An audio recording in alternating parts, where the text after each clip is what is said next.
The glass-walled conference room on the 52nd floor of Sterling Technologies had witnessed 14 failures that morning. I wish Rebecca we could Sterling fly sat to at the the head of the moon polished together. mahogany table spine, rigid as rebar gray eyes moving across each candidate with the mechanical precision of quality control software flagging defects.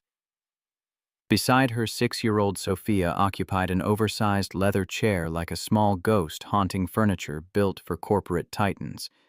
The child's hands rested folded in her lap, fingers' motionless gaze fixed on something beyond the floor-to-ceiling windows that framed downtown Indianapolis in autumn light. Candidate 14, a woman with a Yale credential and 20 years of pediatric speech therapy experience, gathered her portfolio with hands that trembled slightly. She'd lasted 11 minutes. The door whispered shut behind her, sealing the room in silence, broken only by the climate control system's steady hum. Grace Chen appeared at Rebecca's elbow tablet, glowing with the next appointment file. Her voice dropped to a whisper that carried the weight of apology. One more. Marcus Kane. He's not what we discussed. Rebecca's jaw tightened.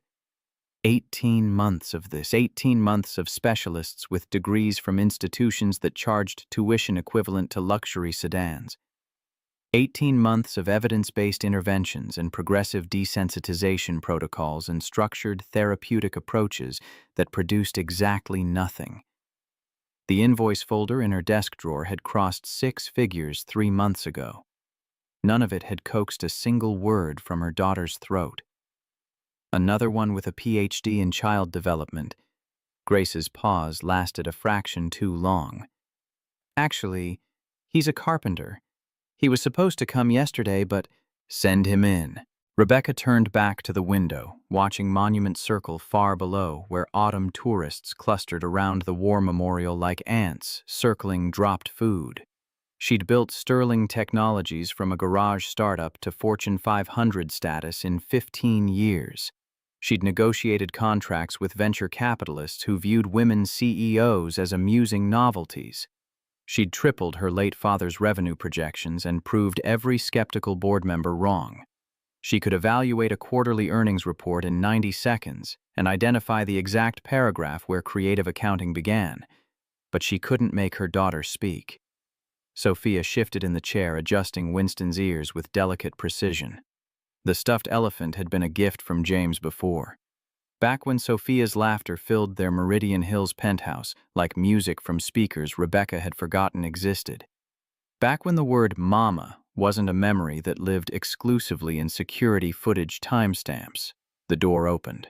Marcus Kane stepped into the conference room wearing work boots that tracked sawdust across imported marble. His denim jacket bore the particular fade pattern that came from years of actual labor rather than designer distressing. Calloused hands hung at his sides with the stillness of someone accustomed to holding power tools. He was late. He was entirely wrong for this position. Rebecca opened her mouth to end the interview before it began. Then he knelt. Not in the choreographed way the Yale specialist had attempted, that calculated descent designed to establish non-threatening body language while maintaining professional distance. Marcus Kane simply dropped to one knee with the fluid economy of a man whose joints remembered this position from 1,000 job sites, bringing his weathered face level with Sophia's. He raised his hands. His fingers moved through shapes Rebecca didn't recognize. Fluid motions that seemed to carry weight despite producing no sound. He formed configurations in the air between himself and the child, offering something Rebecca couldn't name, but Sophia could apparently read like text on a screen. The little girl's eyes snapped to his hands. It was the first eye contact Rebecca had witnessed all morning. 14 candidates had employed every recommended technique, play therapy approaches, structured engagement protocols, gentle redirection strategies, and Sophia had looked through all of them like they were made of glass. But this carpenter's hands commanded her complete attention with a gravity that bypassed conscious thought. Rebecca froze coffee cup halfway to her lips. The porcelain rattled against the saucer. Marcus Kane's hands shaped more signs. His fingers spelled out meanings in a language built from silence. He didn't smile or perform or deploy any of the rehearsed warmth that characterized professional childcare specialists. He simply waited, palms suspended in midair, offering connection without demanding response. Sophia's fingers twitched. The movement was microscopic.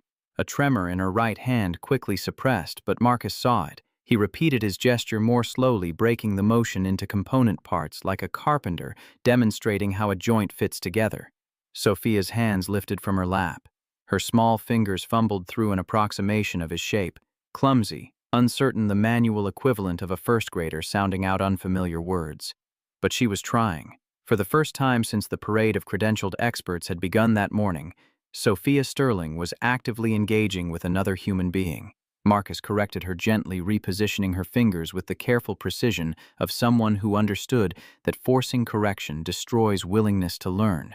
His weathered hands guided her small ones through the proper configuration. She attempted it again, better this time. Her third try was nearly perfect.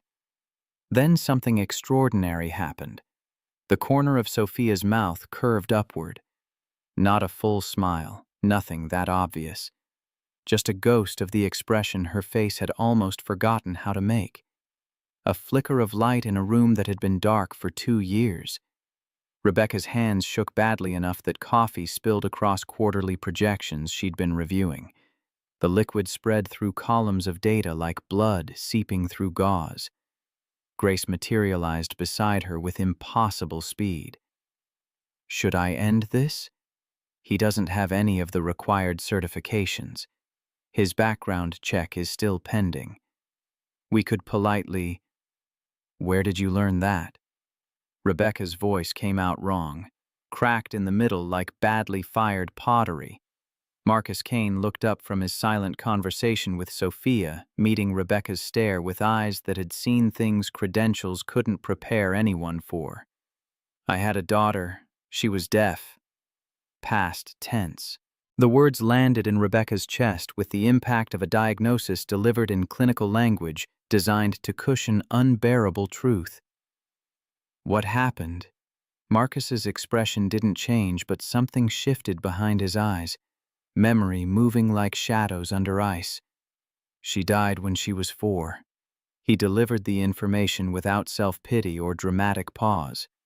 Simple statement of fact spoken the way another man might report yesterday's weather, but Rebecca heard the compressed weight behind those 6 words. The grief that had been packed down and sealed under scar tissue thick enough to permit continued function. Grace appeared at Rebecca's shoulder again, tablet displaying Marcus Kane's employment history. The screen showed a 3-year gap between positions, a crater in the resume that would normally disqualify any candidate before the interview stage. Pull his file. Everything you can find.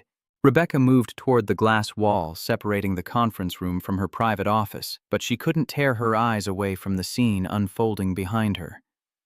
Marcus and Sophia continued their silent exchange. The little girl's posture had transformed completely. Her shoulders, which had been hunched forward in defensive protection, relaxed by degrees. She leaned toward this stranger, with an openness Rebecca hadn't witnessed since before the accident on I-90 that had killed James and stolen Sophia's voice. Thomas Whitmore materialized in the office doorway like a bad quarter in circulation that kept returning. His silver hair caught the afternoon light streaming through windows that overlooked Monument Circle. 63 years of Connecticut breeding and Yale networking had taught him to fill door frames with authority, despite possessing the physical presence of an aging economics professor. Is this some kind of joke? His voice carried the particular edge of a man who'd spent 4 decades on corporate boards where his opinion shaped outcomes. Rebecca turned to face him, positioning her body between Thomas and the conference room where Marcus was teaching Sophia signs for what appeared to be various animals. He has no credentials, Rebecca. No degree, no certifications, no... He made her laugh. That's not a qualification. Then what is... Thomas's jaw tightened. His fingers whitened around the crystal tumbler of scotch he carried despite the morning hour, a privilege he'd claimed after 20 years as her father's business partner, and another 15 on Sterling Technologies' board of directors. Professional expertise, documented experience, institutional oversight, things that protect both the child and the company from liability exposure that could get out. The words emerged with less volume than Rebecca intended, but more finality. Thomas's expressions cycled through surprise, indignation, and calculation, before settling on the patient condescension of a man explaining basic concepts to someone experiencing temporary irrationality. "We'll discuss this at the board meeting Thursday." He departed with the unhurried pace of someone certain time would prove him correct. The door closed with a click that sounded like a threat being filed for later use. Rebecca moved into her private office, gesturing for Marcus to follow. Grace remained at her station, already compiling background information with the efficient urgency of someone who'd learned to anticipate her employer's needs before they were articulated. The office was 1,500 square feet of corner real estate, featuring abstract art that had cost more than most people's annual salary, and a desk imported from Denmark at shipping fees equivalent to a used car. Marcus entered without apparent intimidation, his work boots leaving faint sawdust traces across carpet woven in Nepal. He stood with the same patient stillness he'd displayed in the conference room, hands loose at his sides, waiting. Rebecca picked up the framed photograph from her desk. James smiled at the camera, one arm around 4-year-old Sophia at the Indianapolis Zoo, both of them covered in cotton candy residue and joy. The image lived in a drawer now too painful to display, too precious to discard. "Your husband," she hadn't intended to share that information this early in the interview process. The word emerged before professional distance could prevent it. "He died 2 years ago. Car accident on I-90. Marcus accepted this information with a small nod, the gesture of someone who recognized grief's topography from personal navigation. "I'm sorry." The condolence was brief, devoid of the elaborate sympathy that usually followed such revelations. Rebecca appreciated the economy. Sophia was in the car. Understanding crossed Marcus's face like sunrise breaking over flat terrain. He didn't offer platitudes about trauma or healing timelines or the resilience of children. He simply waited, giving her space to continue or conclude as she chose.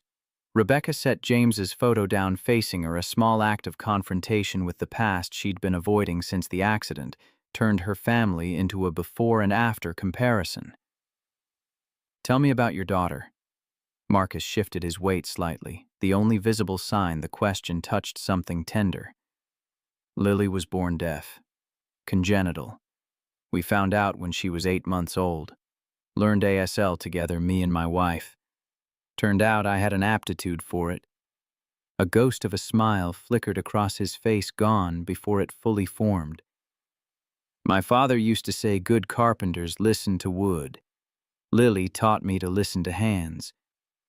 "What happened to her?" "Heart defect. Congenital, like the deafness.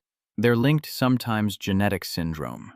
She made it to 4 years, 2 months and 16 days before her heart decided it was done." He delivered the timeline with the precision of someone who'd counted every hour. "Those 3 years in my employment record the gap your assistant noticed that was me being her full-time caregiver. Her mother left when Lily was 18 months. Said she couldn't handle raising a disabled child." The words carried no bitterness, just the flat reportage of facts that couldn't be changed by emotional processing.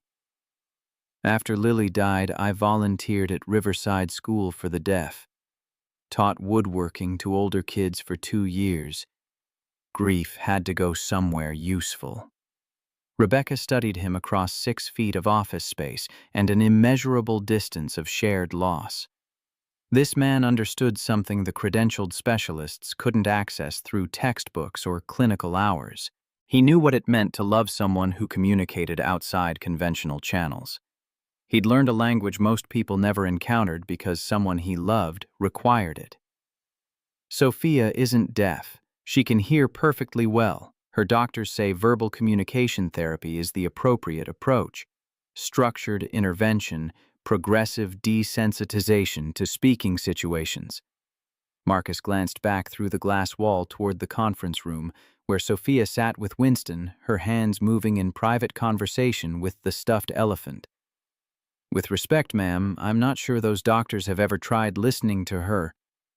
The statement landed like a hammer striking a nail Rebecca hadn't realized was exposed. Her spine straightened with the defensive reflex of someone unaccustomed to being challenged by employees, particularly employees who installed kitchen cabinets for hourly wages. "I've listened to every expert in 3 states. I've read every peer-reviewed study on selective mutism. I've implemented every evidence-based intervention available." "I wasn't talking about evidence-based interventions. I was talking about listening. Actually, listening, meeting her where she is, instead of trying to drag her somewhere she doesn't want to go." Heat rose in Rebecca's chest. This stranger with sawdust on his jeans was standing in her office questioning her approach to her own child. The arrogance was staggering. The presumption was unforgivable. She could terminate this interview in 15 seconds and have Grace escort him from the building before his boots tracked any more debris across Danish carpet.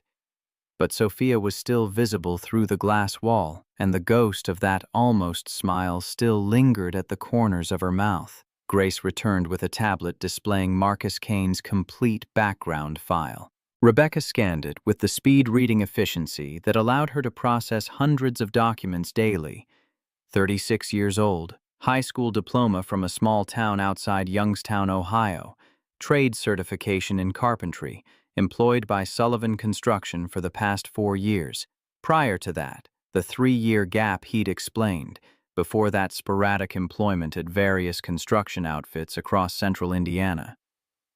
"There's a note here from his previous employer." Grace indicated a section near the bottom of the file. Rebecca read it twice, confirming she'd understood correctly.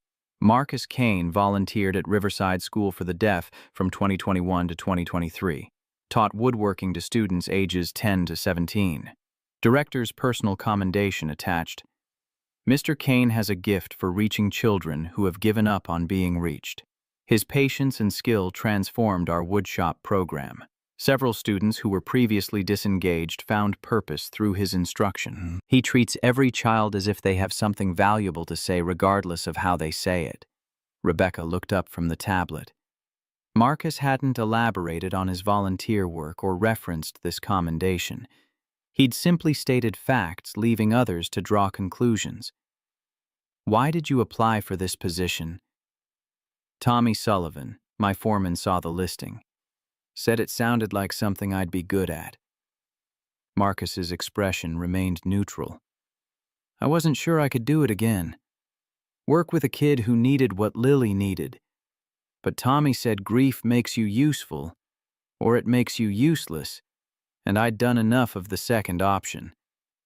The honesty was refreshing in its lack of polish. No rehearsed answers about passion for childcare or commitment to making a difference. Just a man admitting he wasn't certain he could handle the emotional weight of helping another child after losing his own. Rebecca walked to the window overlooking Monument Circle 52 floors below. Afternoon sun caught the War Memorial's bronze at angles that turned metal into liquid gold. Tourists moved across the plaza in patterns that probably made sense at ground level, but appeared random from this height. She'd spent 15 years building Sterling Technologies into a company that valued data over intuition metrics, over instinct, proven methodologies over experimental approaches. Every instinct she'd developed over those 15 years told her this was wrong. Marcus Kane had no credentials. He had no experience with selective mutism. He had no letters after his name. No certifications on his wall, no references from child development specialists. He was a carpenter who happened to know sign language because tragedy had forced him to learn it. His resume was grief. His qualification was loss. His teaching method was patience, born from loving someone who couldn't communicate in conventional ways. And yet Sophia's hands were moving again through the glass wall. Small gestures directed at Marcus, asking him something Rebecca couldn't understand. He responded without hesitation, his fingers forming shapes that made the little girl's eyes brighten with comprehension. 1 week. Rebecca heard herself speak before conscious decision made it to her executive function centers. The words emerged from some deeper place where maternal instinct still operated, despite 2 years of systematic failure. Trial basis. You'll submit to a full background check criminal financial references from every employer in the past decade. You'll sign a comprehensive non-disclosure agreement. You'll agree to supervised visits with security camera monitoring. If anything, and I mean anything, raises concerns, you'll be terminated immediately. Is that understood? Marcus nodded once. Understanding. Grace will provide you with the terms of employment. You'll start tomorrow morning, 7:45. Be early. She turned on her heel and walked toward the door, her back straight, her expression controlled in the way that had served her through countless board meetings and shareholder presentations. But just before she reached the threshold, she paused without turning around. Mr. Kane, what did you say to her that first thing when you walked in? What did it mean? Marcus's response was quiet, almost gentle. I told her she didn't have to talk if she didn't want to. I told her silence isn't something to be ashamed of. Rebecca didn't reply. She stepped through the door and let it close behind her, leaving her daughter in the care of a man she'd known for less than an hour. It was the most irrational decision she'd made in her entire professional life. It was also, though she didn't know it yet, the first step toward learning a language she'd never thought to study. The apartment Marcus returned to that evening occupied the second floor of a brick building in Fountain Square that predated interstate highways. The neighborhood had cycled through industrial prosperity post-manufacturing decline and recent gentrification that pushed rent higher while leaving the bones of poverty visible in cracked sidewalks and corner stores with bars on the windows. His one-bedroom unit featured a kitchen with appliances from 3 different decades and a living room window that overlooked a parking lot where Tommy's truck idled with its hazards blinking. Tommy Sullivan sat on the apartment's only couch, a corduroy monstrosity Marcus had found on a curb in 2019 with 2 Budweisers sweating condensation rings into the coffee table he'd built from reclaimed barn wood. 42 years of Irish-American genetics had given Tommy the build of a man who'd spent his life lifting things heavier than OSHA recommended, along with red hair that was staging a fighting retreat toward his collar. He looked up when Marcus entered expression, cycling through curiosity and concern, before settling on the careful neutrality of someone preparing for bad news. How'd it go? Marcus dropped his keys in the bowl by the door, a ceramic piece Lily had made in an art therapy class 3 months before she died lopsided and beautiful. He pulled off his work boots and accepted the offered beer, draining a third of it before answering. I start tomorrow. Tommy's eyebrows climbed toward his receding hairline. Seriously? The CEO lady hired you. I figured she'd take one look at your background check gap, and she saw Sophia respond to me. That was enough. Sophia's the kid. 6 years old. Hasn't spoken since she watched her father die in a car accident 2 years ago. Mother's been throwing money at specialists who keep trying to make her talk. Marcus set the beer down, pressing the cold bottle against his forehead. She's like Lily, not deaf, but silent for a reason. Trauma, not defiance. Tommy absorbed this information while picking at the label on his Budweiser. They'd worked together for 4 years, long enough for Tommy to recognize when Marcus was processing something painful. You gonna be okay with this? Working with another kid who can't talk? I don't know. The honesty sat between them like a third presence in the room. Marcus rose and moved to the closet where he stored things he couldn't look at regularly but couldn't discard. The cardboard box on the top shelf bore Lily's name in marker that had faded from black to gray. He'd sealed it the day after her funeral at Crown Hill and hadn't opened it since. His hands shook slightly as he lifted it down. Inside, ASL flashcards with her tiny handprints in paint on the backs. Children's books with sign language illustrations. Photographs of her at Riverside School surrounded by other deaf kids, her face illuminated with joy that transcended sound. A wooden toy elephant he'd carved for her 4th birthday, she'd named it Winston, after a character in a picture book. The name hit him like voltage through improperly grounded wiring. Sophia's stuffed elephant was also named Winston. Tommy appeared at his shoulder close enough to offer presence without invading space. He didn't speak, didn't offer platitudes about healing or closure or time's ability to soften loss. He simply stood there, solid as framing lumber, while Marcus touched artifacts from his daughter's abbreviated life. What if she gets attached and something happens? The question emerged without permission. Tommy's hand landed on Marcus's shoulder with the weight of brotherhood. What if you help her and nothing bad happens? That's not how my story goes, Tommy. Maybe it's time to write a different one. Marcus pulled out Lily's favorite flashcard set, Basic Signs for Family Home Love Safe.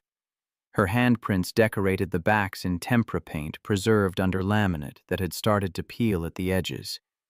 He'd taught her these signs when she was 18 months old before she could walk steadily, but after she'd figured out that moving her hands could make her needs understood. The tears came without warning. No preamble, no gradual build. Just sudden wetness tracking down his face while he stared at paint handprints that would never grow larger. Tommy's grip on his shoulder tightened. Neither man spoke. The only sound in the apartment was the refrigerator's compressor cycling on in the kitchen and the muffled bass from the unit below where someone was playing music that made the floor vibrate. Marcus wiped his eyes with the back of his hand, leaving a damp streak across his wrist. First time I've opened this since we buried her. You gonna bring those for Sophia? Marcus looked at the flashcards, then at Tommy, then back at the cards bearing his dead daughter's handprints. Yeah, I think Lily would want that. Someone else learning what she taught me. They finished their beers in silence, while autumn darkness settled over Fountain Square and traffic noise from Virginia Avenue filtered through walls that were too thin to provide real insulation. Marcus repacked the box carefully, but he left it on the coffee table instead of returning it to the closet. Some doors once opened couldn't be closed again. His phone buzzed against the barn wood table. Text message from an unknown number. Can we talk tomorrow after Sophia's bedtime? Please. Rebecca Sterling. He stared at the screen for a long moment before responding. What time? The reply came within seconds. 8:30. I'll text you the address. Tommy raised an eyebrow. The CEO wants to talk after I put the kid to bed tomorrow. That's either really good or really bad. Marcus didn't respond because Tommy was right and there was nothing useful to say about uncertainty. He finished his beer and walked Tommy to the door, watching his foreman's taillights disappear down the street toward the modest house in Beech Grove where Kelly and Emma waited. Tommy Sullivan had the life Marcus was supposed to have, wife who stayed daughter who lived ordinary problems that didn't involve tiny coffins or signing conversations with ghosts. He stood at the window for a long time after Tommy left, looking out at Fountain Square's gentrifying storefronts and thinking about a 6-year-old girl who'd lost her voice the same way Lily had lost her hearing, through biology and circumstance that no one could control or correct. The difference was that Sophia's silence was a choice, even if the child didn't consciously understand it as such. Trauma had taught her that words were dangerous, that speaking led to loss, that silence was the only safe position in a world that could steal everything without warning. Marcus understood that logic more than any PhD-holding specialist ever could. He picked up Lily's flashcard set from the box and shuffled through them slowly, remembering her small hands forming each sign. Love, family, home, safe. Words she'd never speak aloud, but had communicated with perfect clarity through fingers and palms and gestures that required no sound to carry meaning. Tomorrow he would teach those same signs to another little girl who'd learned to fear her own voice. Tomorrow he would try to build something useful from the wreckage of his grief. Tomorrow he would walk back into Sterling Technologies and hope that Tommy was right about this being a different story with a different ending.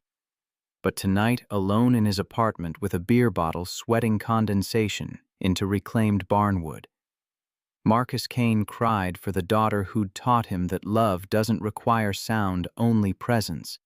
And he cried for the daughter who wasn't his, who needed someone to meet her in the silence instead of demanding she abandon it. Outside his window, Fountain Square continued its uneven march toward renewal. Inside his chest, something that had been frozen for 2 years began tentatively to thaw. The grief remained. It would always remain.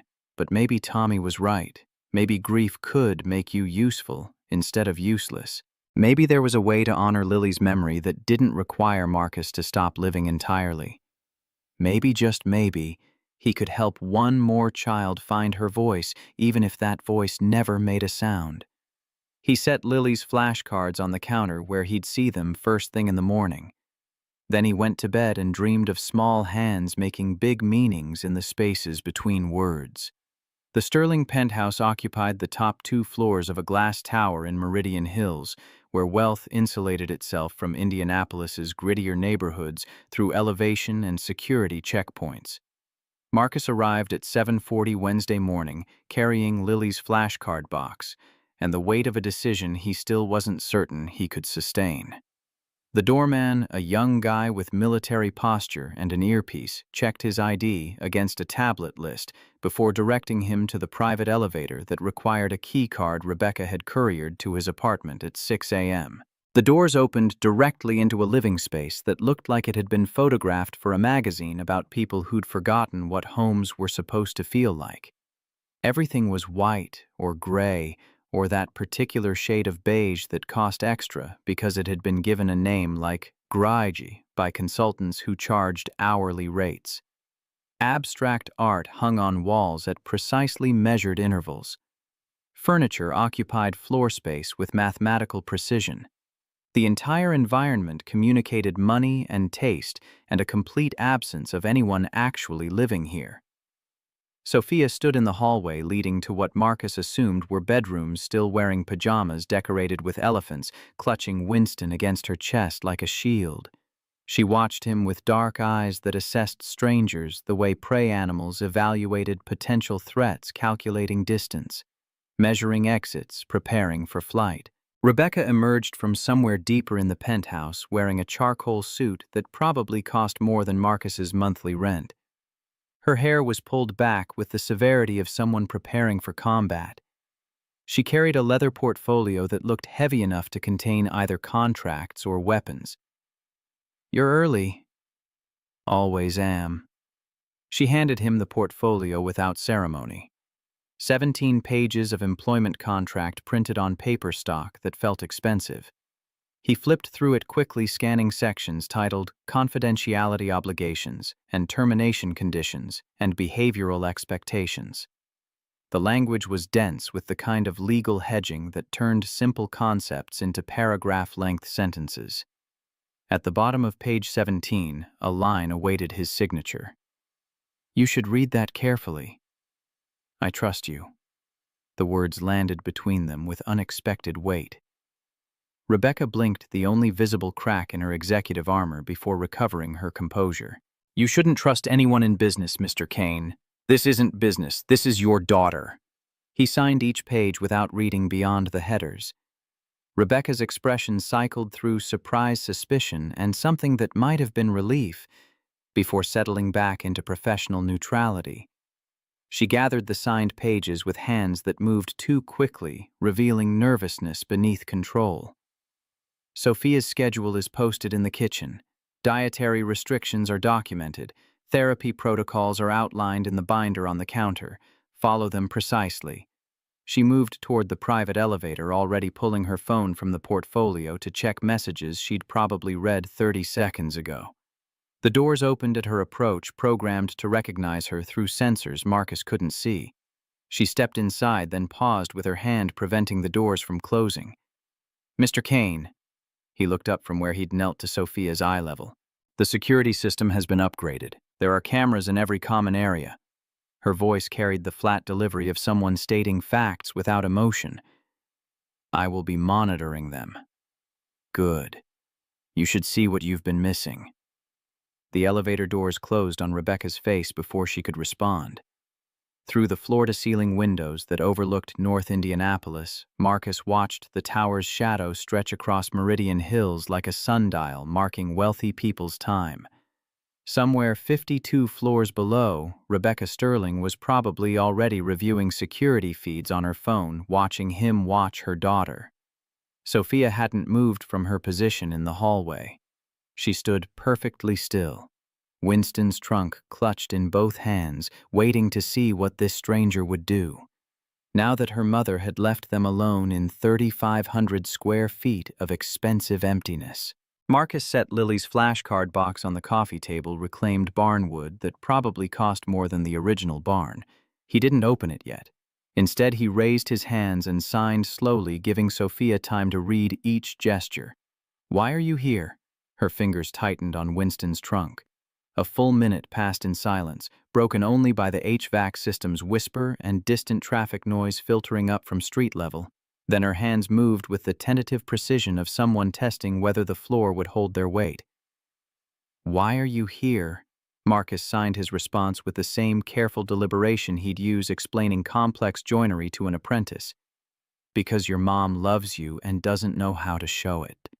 Sophia's expression shifted, something passing across her face too quickly to name, but leaving traces like clouds across clear sky. Her hands formed another question. "She doesn't understand me. Then we'll teach her." The little girl studied him for another long moment, conducting whatever evaluation 6-year-olds performed when deciding whether adults could be trusted. Whatever criteria she used, Marcus apparently passed. She crossed the living room with small, deliberate steps and placed her free hand in his. Her palm was warm and impossibly small against his calloused fingers. She led him down the hallway past framed photographs of Rebecca accepting business awards and shaking hands with people Marcus didn't recognize. At the end of the corridor, double doors opened into a playroom that looked like a therapy catalog had exploded. Educational toys still sealed in packaging lined built-in shelves. Therapeutic tools organized in labeled bins occupied a corner near windows overlooking the city. Picture books stacked in precise rows showed no signs of ever having been opened. The entire space communicated good intentions and spectacular failure. Thousands of dollars invested in equipment designed to fix a problem that couldn't be solved with consumer goods. Sophia ignored all of it. She walked to a corner where a low shelf held a single stuffed elephant positioned alone like a monument to isolation. She picked it up and brought it to Marcus with the solemnity of someone transferring sacred relics. Her hands moved in signs he recognized from Lily's vocabulary. "This is Winston. He doesn't talk either. He's my best friend." Marcus accepted the elephant with appropriate reverence, examining Winston's worn fabric and loose stitching. Someone had loved this toy hard enough to damage it. He signed his response to the elephant first, then to Sophia. "Nice to meet you, Winston. I don't talk much myself." Sophia's face transformed, not the ghost of a smile he'd seen yesterday, a full, genuine expression that lit her features like sunrise breaking over flat landscape. She signed rapidly, her small hands forming shapes with increasing confidence. "Can you teach me to talk like you did with your daughter?" The question hit Marcus in the chest with unexpected force. He sat down on the floor because standing suddenly required more structural integrity than his legs possessed. Sophia settled cross-legged in front of him, Winston positioned between them like a mediator. "Yes." I can teach you. What was her name? Marcus's hands paused in midair. He hadn't spoken Lily's name aloud to anyone except Tommy in 2 years. Writing it in ASL felt different, more direct somehow, like signing it made her present in a way verbal speech couldn't achieve. Lily. What happened to her children possessed a particular kind of honesty that bypassed adult social conventions. Sophia asked the question Rebecca had danced around yesterday, delivering it with straightforward curiosity unmarred by pity or discomfort. Her heart stopped working. Like my daddy's car stopped working. Marcus blinked against sudden moisture threatening his vision. This 6-year-old had just connected loss across different mechanisms, understanding that death was death regardless of whether hearts or vehicles failed. Yes, like that. Sophia absorbed this information with visible processing. Her hands stayed still while her mind worked through implications Marcus couldn't track. Finally, she signed again. After my daddy's car stopped working, loud sounds hurt. Does quiet help? Yes, quiet helps. Winston thinks so too. They sat together on the playroom floor while morning sun tracked across imported hardwood and the city continued its oblivious function 52 floors below. Marcus opened Lily's flashcard box, revealing contents he'd sealed 2 years ago. Sophia watched with interest that sharpened to fascination when she saw the painted handprints on the backs. Did Lily make these? Yes. Can I touch them? Permission granted. Sophia examined each card with the careful attention of an archaeologist handling artifacts. Her fingers traced Lily's handprints. 4-year-old palm pressed into tempera paint preserved under laminate that had started to peel at the edges. She looked up at Marcus with a question in her eyes that didn't require signing to communicate. He pulled out his phone and scrolled to photos he kept in a folder marked with Lily's name, the only folder he'd never deleted, despite the pain of opening it. He found one from her 4th birthday, the day he'd carved her the wooden elephant. Lily smiled at the camera with joy that transcended the silence surrounding her. Sophia studied the photo for a long time. Then she set down the flashcard she'd been examining and signed something Marcus hadn't expected. She looks happy. She was. Very happy, even though she couldn't talk, especially because people learned to listen to her hands instead of waiting for her mouth. Sophia processed this with the seriousness of someone receiving information that challenged fundamental assumptions. Her fingers moved slowly, forming signs with deliberation that suggested she was working through concepts bigger than vocabulary. My mom wants me to talk with my mouth. Your mom wants to understand you. She just doesn't know how yet. Can you teach her? The question hung between them like a contract neither had agreed to, but both understood the terms of. Marcus thought about Rebecca Sterling's text from last night, the request to talk after Sophia's bedtime, the pleas that had appeared at the end like surrender. I can try. Sophia nodded once, then picked up Winston and one of Lily's flashcards. She studied the sign for safe, then attempted to replicate it. Her fingers fumbled through the configuration. Marcus corrected her gently, showing her how the hand position changed meaning. She tried again. Better. Her 3rd attempt was nearly perfect. They spent the next 2 hours working through basic signs. Family, home, love, safe, friend, happy, sad, scared. Each word carried weight that went beyond simple vocabulary. Sophia absorbed them with the intensity of someone learning a language that would save her life, which Marcus reflected was probably accurate. She'd been drowning in enforced verbal communication for 18 months. Sign language was the first life preserver anyone had thrown her. Around 11, Marcus's phone buzzed. Text from Tommy. How's it going? He glanced at Sophia, who was teaching Winston the sign for friend with patient repetition. Good. Really good. Tommy's response came quickly. Kelly's hosting cookout Saturday. Bring the kid if boss lady allows it. Emma's dying to meet her. Marcus looked at Sophia again. The little girl who'd been motionless and silent yesterday was now animated. engaged communicating complex thoughts through hands that had been folded in defensive protection 24 hours ago. She needed more than one adult who understood her language. She needed community. "I'll ask." He set the phone down and signed to Sophia. "Do you want to meet other kids who talk with their hands?" Her eyes widened. Her hands formed a question so quickly he almost missed it. "There are other kids like me. Lots of them. And some who talk with their mouths and their hands. When can I meet them Saturday if your mom says yes?" Sophia considered this, then signed with determination that suggested she'd already decided the outcome. "She'll say yes. You'll make her say yes." Marcus wasn't certain he possessed that kind of influence, but Sophia's confidence was compelling. They returned to vocabulary practice, moving through family signs that Lily had learned at 18 months. Mother, father, sister, brother, grandmother, grandfather. Each sign carried implications about relationships and connections and the complex web of humans who either showed up or disappeared. When Sophia signed father, her hands trembled slightly. Marcus caught the hesitation. "Tell me about him." Her fingers moved slowly, carefully forming words weighted with memory. "He was funny. He made voices for Winston. He built me a tree house, but I was too scared to climb it. Then the car stopped working, and he stopped working too." "I'm sorry. Everyone says that. No one knows what it means." The observation landed with uncomfortable accuracy.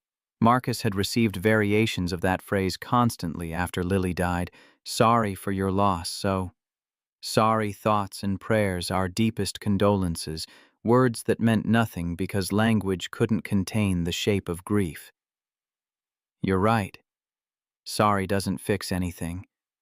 Sophia nodded, vindicated in her assessment.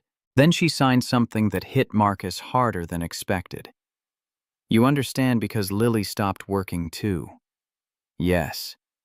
"Does it stop hurting adults lied to children about grief's trajectory? They offered platitudes about time healing wounds and pain fading, and eventually feeling better. Marcus had heard all of it after Lily died. None of it was true.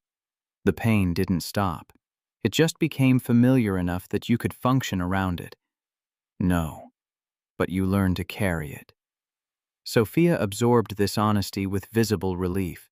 Someone had finally told her the truth instead of offering false comfort. She picked up Winston and held him against her chest. "Winston helps me carry it. That's good. Everyone needs help carrying hard things." They sat together in silence that felt different from the quiet that had filled this playroom before Marcus arrived. This silence had weight and texture and meaning. It was the silence of two people who understood loss and found connection in the shared experience of surviving what shouldn't be survivable. Marcus's phone buzzed again. This time the message was from Rebecca. "Is she eating?" He glanced at Sophia. "Are you hungry?" She nodded. They moved to the kitchen, a space that looked like it had been designed by someone who'd seen pictures of kitchens but never actually cooked in one. Stainless steel appliances gleamed unused. Granite countertops bore no signs of meal preparation. The refrigerator contained expensive organic options, arranged with the precision of a museum display. Marcus found ingredients for sandwiches and assembled them, while Sophia watched from a bar stool Winston positioned beside her. She signed questions about his life, where he lived, what he built, whether he liked his job. He answered honestly, describing his Fountain Square apartment and the furniture he crafted from reclaimed wood, and the satisfaction of transforming raw materials into functional objects. "My mom builds companies. That's impressive. I guess she's always working. Maybe she doesn't know how to stop." Sophia considered this while eating her sandwich turkey and cheese on bread she insisted on cutting into precise triangles. She chewed thoughtfully, then signed around bites. After Daddy died, she worked more. Like work could make him not dead. Marcus had no response adequate to that observation. He'd done something similar after Lily volunteered at Riverside School with intensity that bordered on obsession, throwing himself into teaching woodworking because staying busy meant less time for grief to catch up. Work couldn't resurrect the dead, but it could postpone the reckoning with their absence. They spent the afternoon building a blanket fort, dragging couch cushions, draping throws over furniture, constructing a space that felt separate from the sterile perfection surrounding them. Sophia directed the process like a tiny architect signing instructions, while Marcus executed her vision. Winston supervised from various positions, offering silent commentary through Sophia's interpreting hands. When the fort was complete, they crawled inside with Lily's flashcards. The enclosed space created intimacy that the massive playroom couldn't achieve. Sophia asked about Lily, what she liked, what made her laugh, what she was scared of. Marcus answered each question, finding that talking about his daughter hurt less when he was helping another child learn what Lily had taught him. She would have liked you. Sophia's face brightened with an expression Marcus recognized from photographs of Lily receiving praise.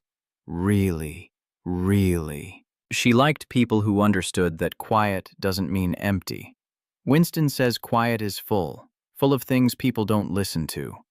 Winston is very wise. They emerged from the fort around 4 when Marcus's back informed him that 36-year-old bodies weren't designed for extended blanket fort occupancy. Sophia immediately began teaching Winston new signs, positioning the elephant where he could see her hands while she repeated vocabulary they'd practiced earlier.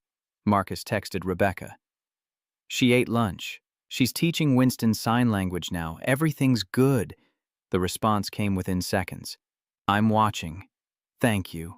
He glanced at the camera mounted in the corner near the ceiling, a small black dome that probably cost more than most surveillance systems. Rebecca Sterling was somewhere in her tower office 52 floors below, monitoring her daughter's interaction with a carpenter she'd hired 24 hours ago, based on instinct that probably terrified her. At 6:30, Marcus gathered Lily's flashcards and prepared to leave. Sophia's face fell when she realized he was going. Her hands formed the question he'd been expecting. Will you come back tomorrow? Same time. Promise? Promise. She hugged him, then a quick, fierce embrace that lasted maybe 3 seconds before she pulled back, suddenly self-conscious. Marcus pretended not to notice the moisture in his eyes while he rode the elevator down 52 floors to ground level where his truck waited in visitor parking. Tommy called as he was pulling onto Meridian Street. How'd day 1 go? She's amazing, Tommy. Smart as hell and communicating things her mom doesn't know she's capable of thinking. So you're hooked. It wasn't a question. Marcus couldn't deny it anyway. Yeah, I'm hooked. Kelly says bring her Saturday. Emma's been asking about her since I mentioned it this morning. I need to clear it with Rebecca first. The CEO, you're on first-name basis already. She texted me at 11 asking if Sophia was eating. Tommy whistled low. That woman's wound tight enough to snap based on what you said. Maybe having you around will remind her she's got a daughter instead of a problem to solve. Marcus thought about Rebecca's text I'm watching. Thank you.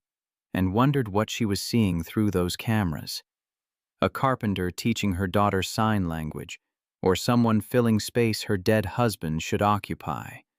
Or maybe just proof that Sophia could connect with another human being, if that human met her in silence instead of demanding speech.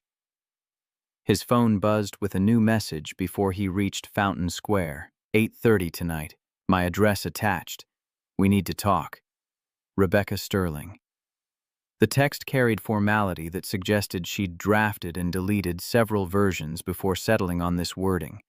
Marcus pulled into his building's lot and sat in his truck staring at the message. Rebecca Sterling wanted to talk after her daughter's bedtime, which meant this wasn't about schedules or protocols or therapeutic approaches.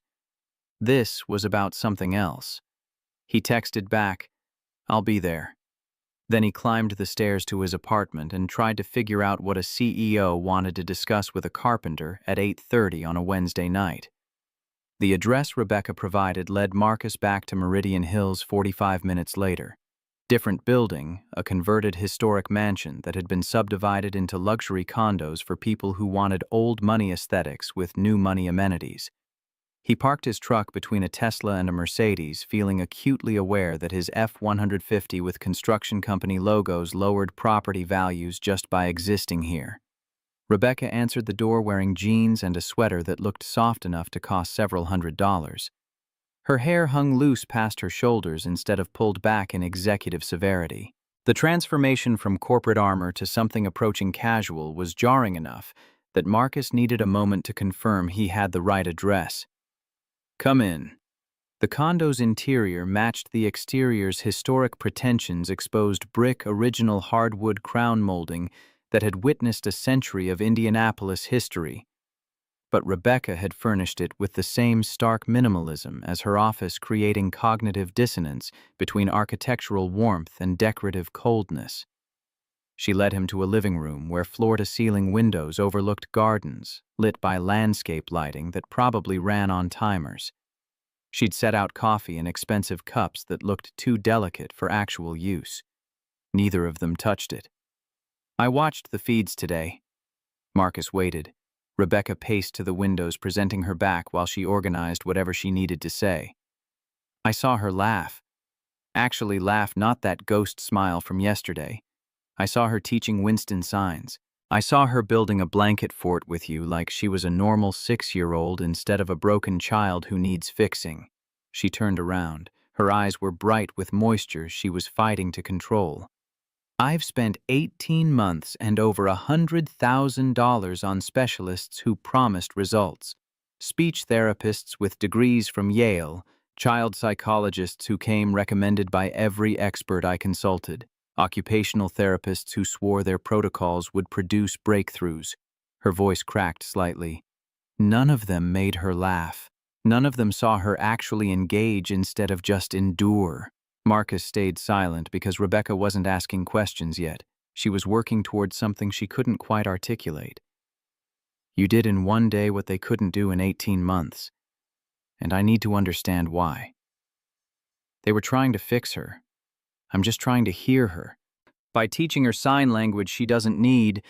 The challenge in her voice was automatic, defensive reflex of someone whose identity was built on control and measurable outcomes.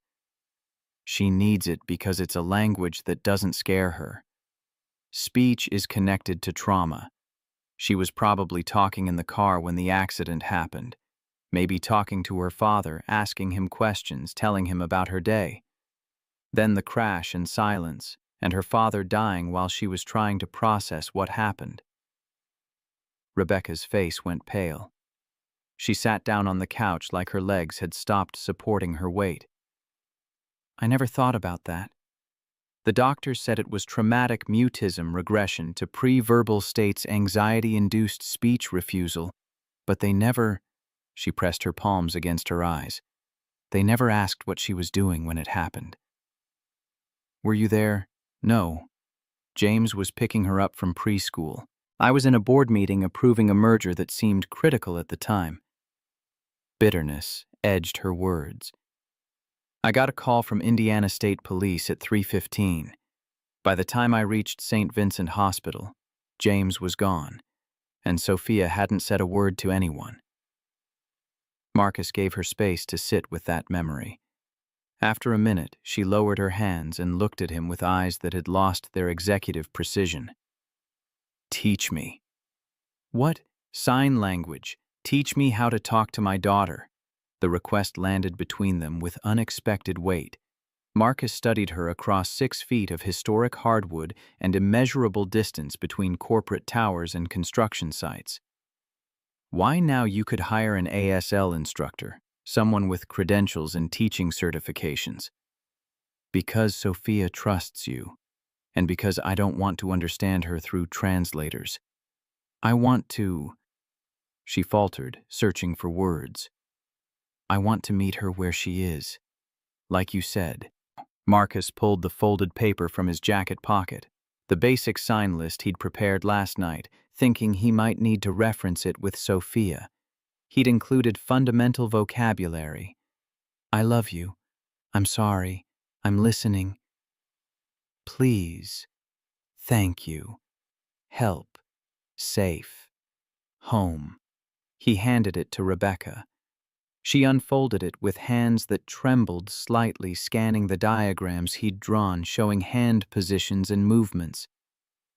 This is where you start. This is where everyone starts. The rest comes with practice. She studied the paper with the intensity of someone analyzing quarterly projections. Then she looked up, and Marcus saw something in her expression he recognized from his own mirror 2 years ago. The desperate hope of someone grasping for any method to reach someone they loved but couldn't access. How long until I'm fluent? Lily and I practiced every day for 2 years before it felt natural. But you don't need fluency. You need enough vocabulary to show Sophia you're trying to learn her language instead of forcing her into yours. Rebecca absorbed this, then set down the paper and raised her hands. Show me I love you. Marcus demonstrated the sign, 3 fingers extended, thumb and pinky, forming the shape that had become universal shorthand for the 3 words it represented. Rebecca mimicked his movement, her fingers clumsy and uncertain. She tried again, getting closer. Her 3rd attempt was nearly correct. Like this. Almost. Your middle finger needs to stay straighter. He reached out to adjust her hand position, then hesitated. Physical contact with a woman who'd hired him yesterday crossed professional boundaries he wasn't certain existed in this situation. Rebecca noticed his hesitation and extended her hand toward him. Show me. He corrected her finger placement with the same care he'd use adjusting an apprentice's grip on a chisel. Her hands were soft compared to his calloused fingers, evidence of office work versus manual labor, different kinds of building. She practiced the sign until muscle memory began forming, repeating the motion until it approached fluidity. What else? They worked through the basic list. I'm sorry, fingertips circling on chest. I'm listening, hand cupped behind ear. Please, palm circling on chest. Each sign carried meaning beyond simple vocabulary. They were bridges between isolation and connection, silence and understanding. Rebecca proved a focused student. She practiced each sign until her hands moved with increasing confidence, asking questions about variations and context the way she probably interrogated financial reports. Marcus found himself explaining ASL grammar structure, the importance of facial expressions, the way direction and speed changed meaning. An hour passed before Rebecca checked her watch. I have a 7 a.m. meeting tomorrow. I should, She didn't finish the sentence. They both knew she should dismiss him. Thank him for his time, maintain the professional distance that employment contracts required. Instead, she looked at the basic sign list lying on her coffee table. Then at Marcus. Can you come back? After Sophia's bedtime tomorrow? Teach me more. That's not in my job description. I'll add it to the contract, or pay you separately. Whatever works. Marcus thought about Sophia teaching Winston signs in a playroom full of unopened toys, about Rebecca watching security feeds from her tower office, seeing her daughter engage but unable to understand what she was saying, about the gap between mothers and daughters that could be bridged with hands instead of words. You don't need to pay me extra. This is part of helping Sophia, teaching both of you to talk to each other. Relief crossed Rebecca's face before professional mask reimposed itself. Thank you. Marcus stood to leave. Rebecca walked him to the door, maintaining the careful distance of someone uncertain how to navigate relationships outside corporate hierarchies. As he stepped into the hallway, she spoke again. Mr. Kane, one more thing. He turned back. I'm not staying forever. My job is to teach you both to talk to each other. Then I leave. That's the deal. The words emerged before he'd fully considered their implications. Rebecca's expression shifted, something that might have been disappointment flickering across her face before she recovered. I understand. How long do you think that will take? Depends on how fast you learn and how much Sophia trusts that you won't abandon the language once she teaches it to you.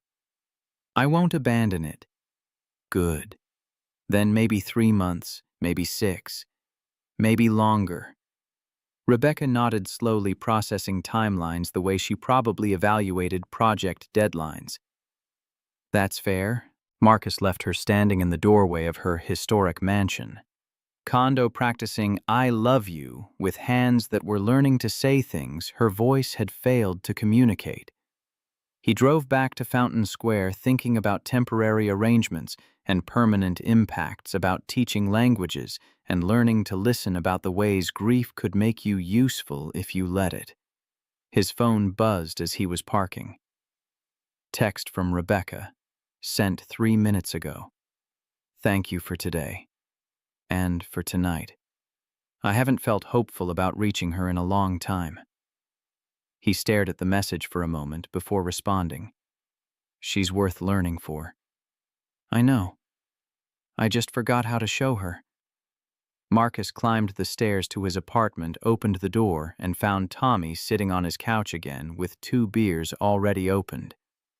You're making a habit of this. Kelly kicked me out, said I was hovering while she graded papers. Tommy handed him a Budweiser. How'd it go with the CEO? She wants me to teach her sign language. Tommy's eyebrows climbed toward his receding hairline.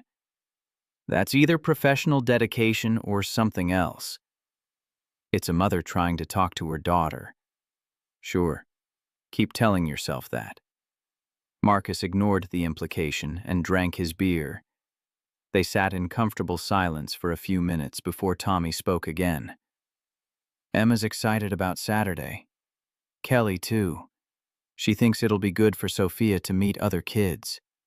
If Rebecca agrees to let her come. You really think she'd say no? Marcus thought about Rebecca's expression when she'd asked him to teach her, the desperate hope mixing with fear of failure. A woman who'd built a Fortune 500 company but couldn't access her own daughter. Control wouldn't let her say yes easily, but love might.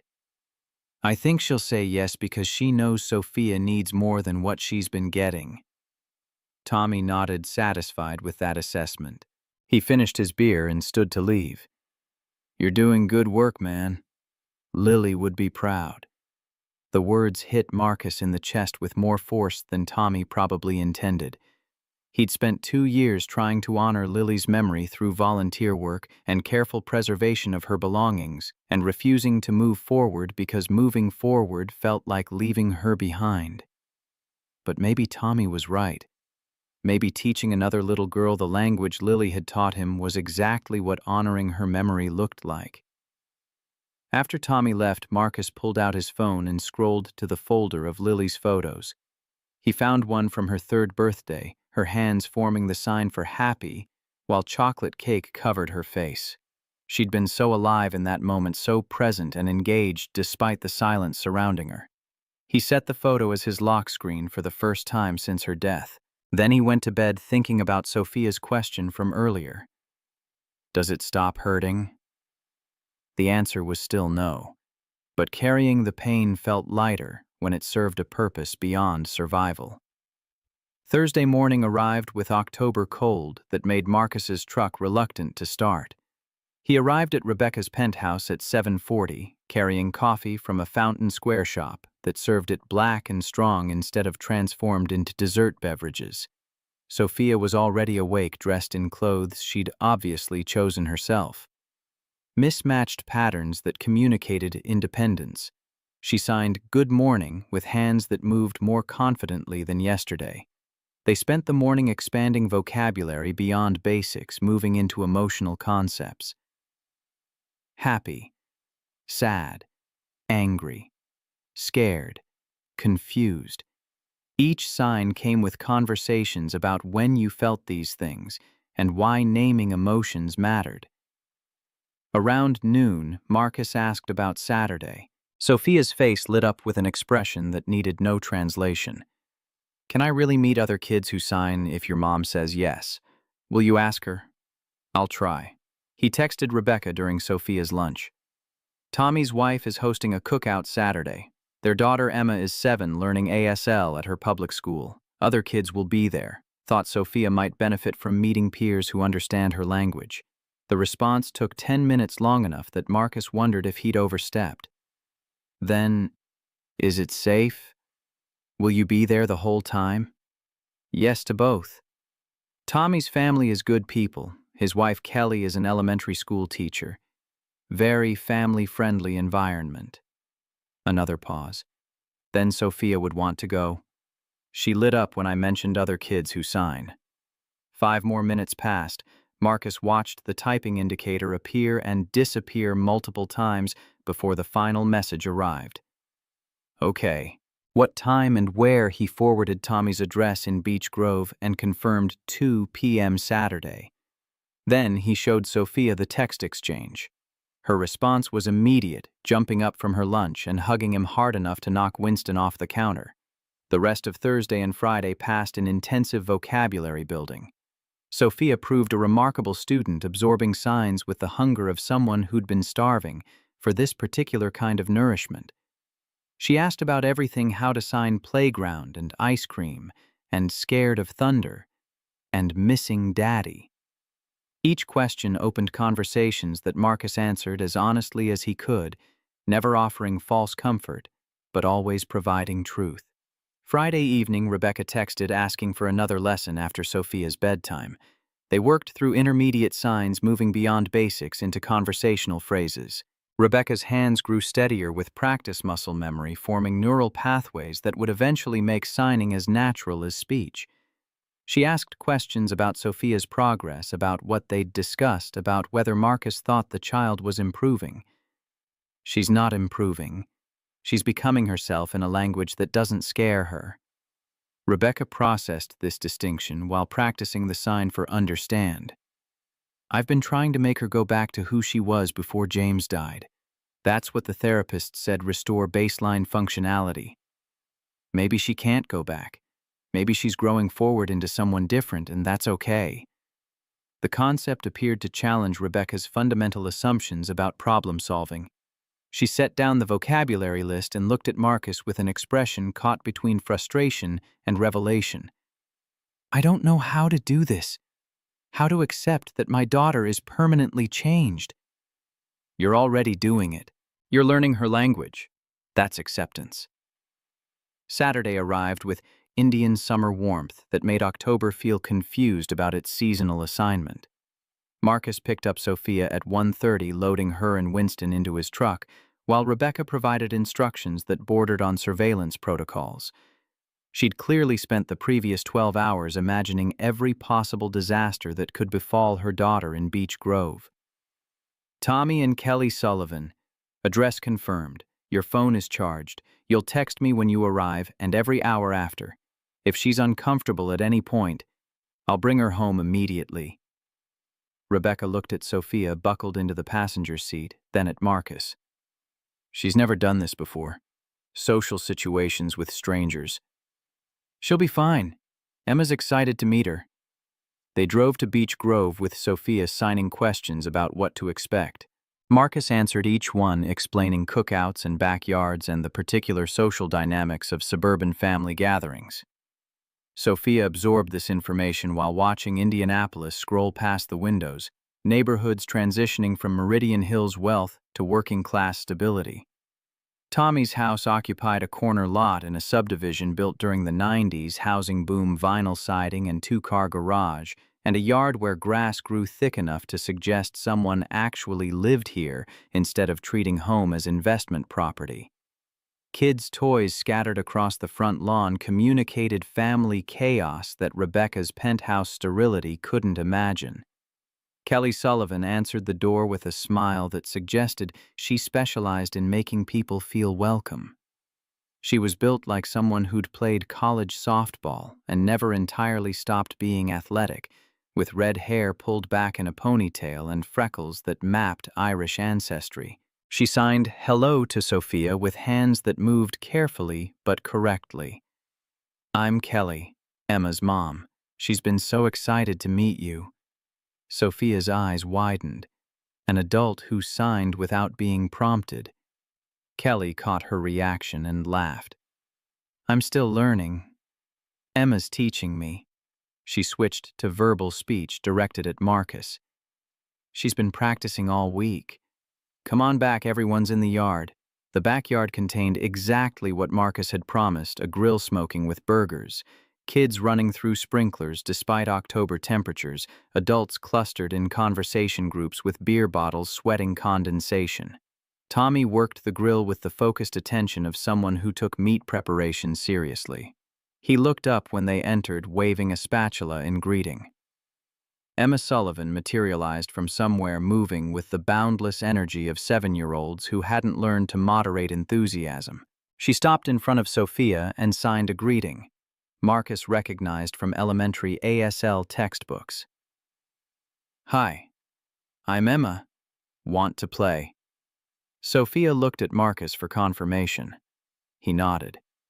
Emma grabbed Sophia's hand and Winston's trunk, pulling both toward where other kids were engaged in some game involving a soccer ball and rules that probably made sense to participants. Sophia went willingly, glancing back once to make sure Marcus was staying. Kelly appeared at his elbow with a beer. "She's beautiful. Tommy said she hasn't spoken since her father died. 2 years of silence. But she's got a lot to say if you listen with your eyes instead of your ears." Emma's been learning ASL at School 43.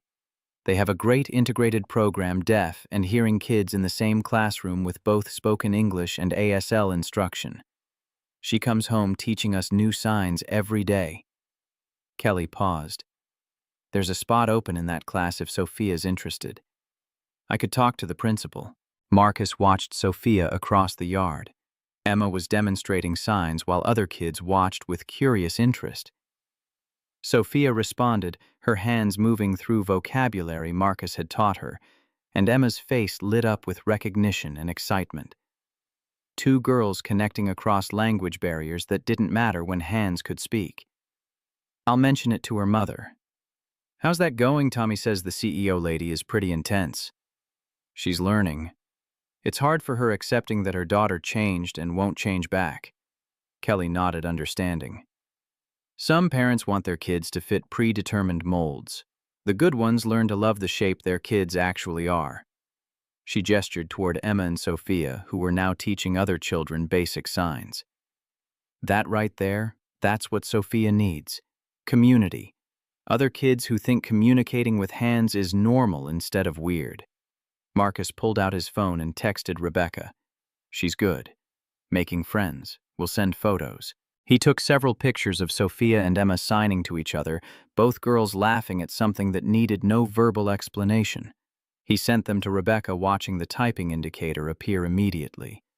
"She looks happy." "She is. I've never seen her like that with other children. She's never had other children who spoke her language." The typing indicator appeared and disappeared several times before Rebecca's response came through. "Thank you for this." Marcus pocketed his phone and accepted a burger from Tommy, who'd abandoned the grill to join him near the fence line where they could observe without hovering. "Kid's a natural. Look at her go." Sophia was teaching a group of 5 children the sign for friend, demonstrating hand positions, while Emma interpreted verbally for kids who hadn't learned ASL yet. The other children mimicked her movements with varying degrees of accuracy, but their enthusiasm was universal. For the first time in 2 years, Sophia Sterling existed in a peer group that valued what she could do instead of focusing on what she couldn't. Kelly mentioned School 43 has an opening in Emma's integrated class. Tommy took a long pull from his Budweiser. "Yeah. Good program.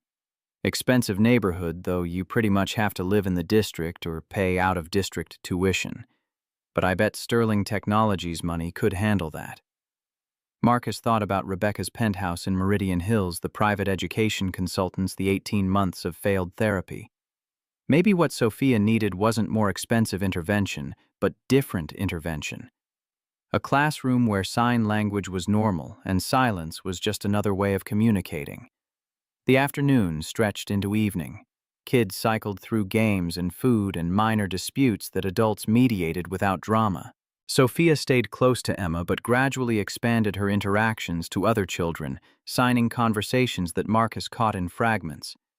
She looked more alive than he'd seen her all week, engaged, present, actually being a 6-year-old instead of a problem requiring solutions. Around 5, Marcus texted Rebecca, heading back soon. She's had a great time. Can I see her tonight after you drop her off? She'll be tired. I know, but I've been practicing signs all day and I want to show her. Marcus felt something shift in his chest. Rebecca Sterling spending her Saturday practicing ASL instead of working. That was progress measured in gestures rather than quarterly earnings. I'll bring her up when we get there. They left Beech Grove as autumn darkness settled over Indianapolis. Sophia signed continuously during the drive, telling him about Emma and the other kids in the soccer game where they invented new signs for goal and penalty kick. Her hands moved with confidence he'd never have predicted 4 days ago. This was a child finding herself in community after 2 years of isolation. At the Meridian Hills penthouse, Rebecca was waiting.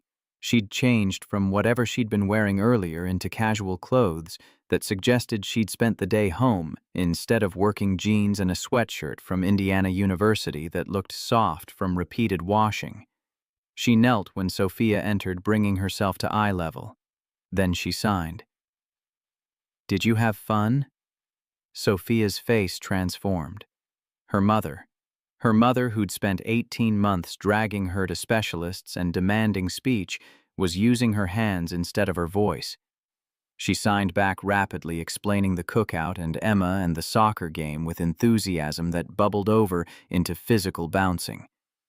Rebecca followed most of it, asking clarifying questions when she lost the thread. Marcus provided interpretation where needed, watching mother and daughter communicate in a language Rebecca had learned in less than a week because Sophia needed it.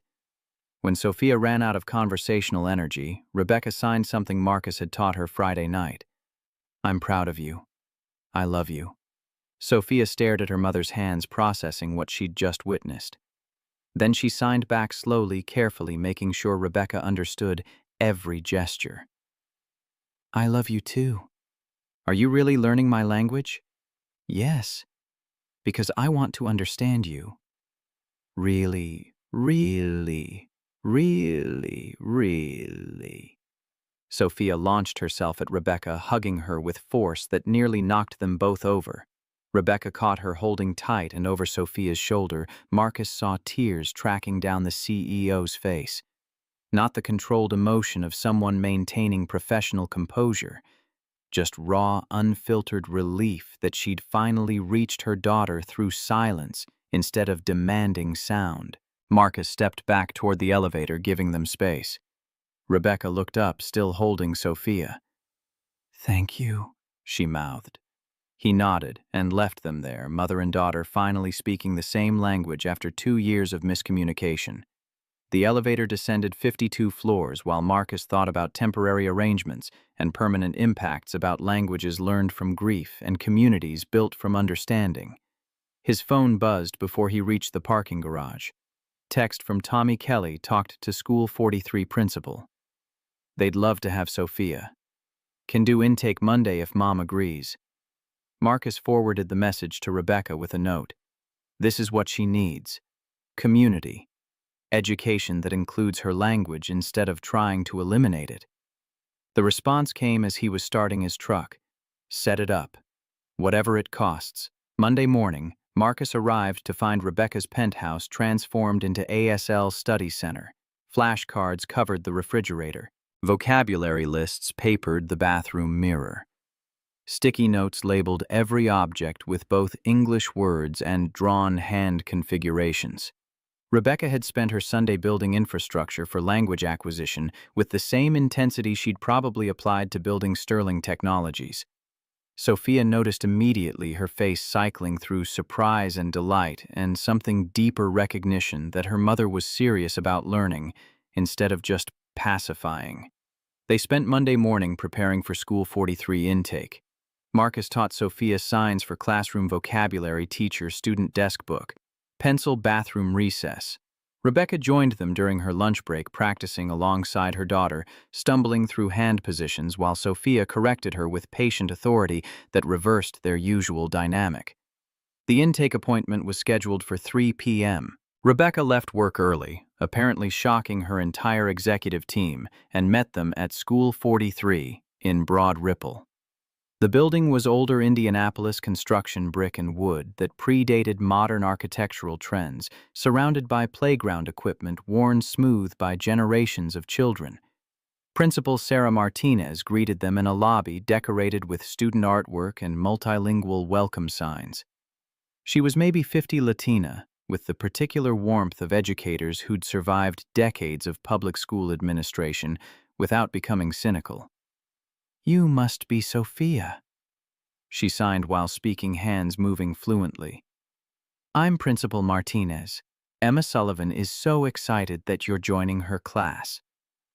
Sophia signed a response that Marcus caught. "Really, really. She hasn't stopped talking about you since Saturday." They toured the integrated classroom, 20 students, half deaf and half hearing, 2 teachers working in tandem with both spoken English and ASL. Kids moved fluidly between communication modes, some signing, some speaking, some doing both simultaneously. The environment normalized Sophia's silence instead of pathologizing it. Emma spotted them through the classroom windows and waved enthusiastically. Sophia waved back, signing "friend" to Marcus with an expression that needed no interpretation. Rebecca watched the classroom with visible emotion she was fighting to contain. Principal Martinez noticed. "It's different from what you expected. I spent 18 months trying to make her speak. I never considered that maybe she didn't need to." Some children process trauma by retreating into themselves. For Sophia, silence became safety. This classroom doesn't require her to abandon that safety, it just gives her more tools to communicate from within it. The enrollment paperwork took 20 minutes. Rebecca signed forms authorizing everything from field trips to emergency medical care, her hand moving across documents with practiced efficiency. When she reached the section about special accommodations, she paused. She doesn't need accommodations. She needs acceptance. Principal Martinez smiled. Then that's what we'll provide. Sophia started Tuesday. Marcus picked her up at 7:30, drove her to School 43, and watched her walk into the building, holding Emma's hand like they'd been friends for years instead of days. Rebecca was in meetings but texted throughout the morning. "Is she okay? Has the teacher reported anything?" "Should I call Marcus?" responded with patience he hadn't known he possessed. "She's fine. Learning. Let her have this without monitoring." Around 11, his phone rang.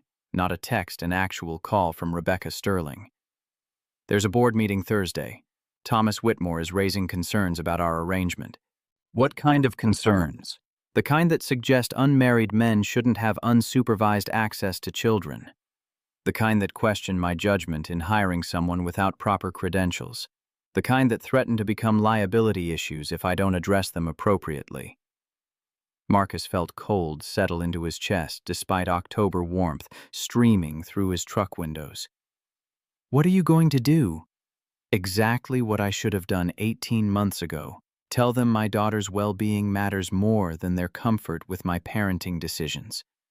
Her voice carried steel underneath uncertainty. "But I wanted you to know it's coming. Thomas has influence. He was my father's business partner. Some board members listen to him more than they listen to me. Do I need to do anything? Just keep being what Sophia needs. I'll handle the board." They hung up with the conversation feeling incomplete, too many variables unaccounted for, too many ways this could collapse. Marcus drove to School 43 at 2:30, arriving early to watch dismissal through the fence line. Sophia emerged with Emma, both girls signing rapidly while other students called farewells in both English and ASL. She looked like she belonged, like she'd found her people in a classroom that understood her language. That night, Rebecca came to Marcus's apartment instead of summoning him to Meridian Hills, a reversal that surprised him when she texted asking for his address. She arrived at 8, carrying a tablet loaded with vocabulary apps and a desperation that suggested she'd spent the afternoon preparing for warfare. "Teach me more. Everything you know. I need to be fluent enough that no one can question my understanding of my daughter's needs." They worked until midnight, Marcus pushing her through increasingly complex signs and grammatical structures. Rebecca absorbed it with the intensity of someone cramming for an exam, where failure meant losing everything. Her hands grew surer faster, more expressive. She was learning not just vocabulary, but the rhythms of visual language, the way direction and speed and facial expression modified meaning. "How's Sophia at school?" "Happy." Actually happy. She came home Tuesday and signed for an hour straight about everything she learned. I understood maybe 60%. Rebecca's hands moved through the sign for understand with increasing confidence. But that 60% was more than I'd gotten in 18 months of forced speech therapy. Wednesday passed in tense anticipation of Thursday's board meeting. Rebecca texted Marcus updates throughout the day, Thomas gathering support, other board members expressing concerns, Dr. Morrison preparing professional testimony about attachment disorders and appropriate therapeutic boundaries. "They're building a case to terminate your employment. Let them try. Sophia needs this. I know, but they have power I'm not sure I can override." Thursday morning, Marcus drove Sophia to school, watching her disappear into a building where she belonged, then sat in his truck trying to figure out what came next if Rebecca's board forced his termination. He'd survived Lily's death. He'd rebuilt some semblance of functional existence. He'd found purpose in teaching another little girl the language his daughter had taught him. Losing that would hurt in ways he hadn't expected when he'd signed Rebecca's 17-page contract 6 days ago. His phone rang at 10 a.m., Rebecca's name on the screen. "They voted 6-4 that you need supervised visits only or immediate termination. I vetoed as CEO, but Thomas is putting it in the minutes for next month's shareholder meeting. He's claiming I'm letting maternal guilt cloud my judgment." Marcus heard the strain in her voice, exhaustion and anger and fear mixing into something close to breaking. "What do you need from me?" "I need you to trust me." "Can you do that?" "Yes." "Good. Keep doing exactly what you're doing with Sophia. I'll handle the board." She hung up before he could respond. Marcus sat in his truck outside School 43 and wondered what Rebecca Sterling planned to do against board members who'd known her since childhood, who'd worked with her father, who'd watched her build Sterling Technologies, and probably assumed they could control her through institutional pressure. He picked up Sophia at 2:30. She signed questions about why he looked worried. He deflected, redirecting to her day at school. She accepted the evasion but kept watching him with the particular awareness children develop when adults try to hide problems. That evening, Rebecca texted, "Tomorrow night, 8 p.m., private meeting. Just us. I need to tell you something." The message carried weight Marcus couldn't decode. He responded with confirmation and spent the rest of Thursday evening trying to figure out what a CEO needed to say to a carpenter in a private meeting after her board had moved to terminate his employment. Friday morning, he dropped Sophia at School 43 as usual. She hugged him before running to join Emma, a gesture she'd started doing this week that hit him in the chest every time. He watched her disappear into the building, then drove to Sullivan Construction, where Tommy had lined up drywall work that required focus he couldn't quite maintain. "You're distracted." Tommy's observation came around noon while they were loading tools. Marcus hadn't mentioned the board situation, but Tommy could read people the way good carpenters read wood grain. "Rebecca's board is trying to force her to fire me. Liability concerns. Thomas Whitmore thinks unmarried men shouldn't have unsupervised access to children." Tommy's jaw tightened. "That's horseshit. It's corporate politics. They have power. She's fighting it, but I don't know if she can win." What happens to Sophia if they succeed? The question Marcus had been avoiding landed with uncomfortable accuracy. Sophia had spent 1 week in an environment where her silence was normal, where she had friends who signed, where she could be herself without pressure to speak. Terminating Marcus meant sending her back to isolation and speech therapists who'd failed for 18 months. Nothing good. They finished the drywall job in silence, heavy with implications neither man wanted to articulate. Marcus picked up Sophia at 2:30, drove her home, spent the afternoon teaching her new vocabulary while trying not to think about what happened if this was their last week together. Rebecca texted at 6. Still on for 8. Yes. My place, not the penthouse, the other address. Marcus showed up at 8 p.m. with coffee he'd stopped for because showing up empty-handed felt wrong. Rebecca answered wearing the same IU sweatshirt from Saturday, hair pulled back in a ponytail, face scrubbed free of the makeup that usually armored her features. She looked younger somehow, more vulnerable. She led him to the living room where floor-to-ceiling windows overlooked gardens lit by landscape lighting. But instead of sitting, she stayed standing, arms crossed, building towards something she was struggling to say. I'm resigning. The words hit Marcus like a truck running a red light. What? Not completely. Stepping down from CEO to board advisory role. 3 days a week instead of 7. Linda Chen is taking over as acting CEO. She's been COO for 6 years and she's ready. The board approved it this afternoon. Rebecca's voice stayed steady despite delivering information that clearly terrified her. Thomas pushed for your termination. I gave them my resignation as CEO instead. Told them if they wanted to protect the company from my supposedly compromised judgment, they could remove me from daily operations. Marcus stared at her. You quit your job because your board wanted to fire me. I stepped back from a position that was preventing me from being the mother my daughter needs. There's a difference. Rebecca, I've spent 2 years building quarterly projections while my daughter retreated into silence. I've prioritized shareholder value over learning sign language. I've let a company my father started dictate how I parent. She took a breath that shook slightly. Thomas was right about one thing: my judgment was compromised, but not the way he thought. My judgment was compromised by thinking my daughter needed to fit the world instead of finding a world that fit her. Marcus didn't know what to say. This woman had just restructured her entire professional life rather than let her board force decisions about her daughter's care. What about Sterling Technologies? It'll survive without me running daily operations. Turns out companies are remarkably resilient when you promote competent people. Her mouth twisted into something between smile and grimace. Linda's already implementing changes I was too afraid to try. Flexible work policies, better parental leave, actual work-life balance. Maybe stepping back was overdue. She finally sat down, gesturing for Marcus to join her. I called you here because I wanted you to know before it becomes public Monday.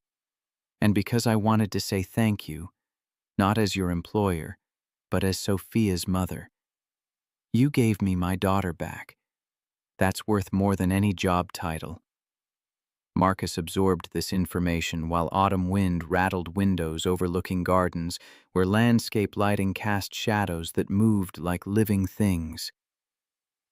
You didn't have to quit for me. I didn't quit for you.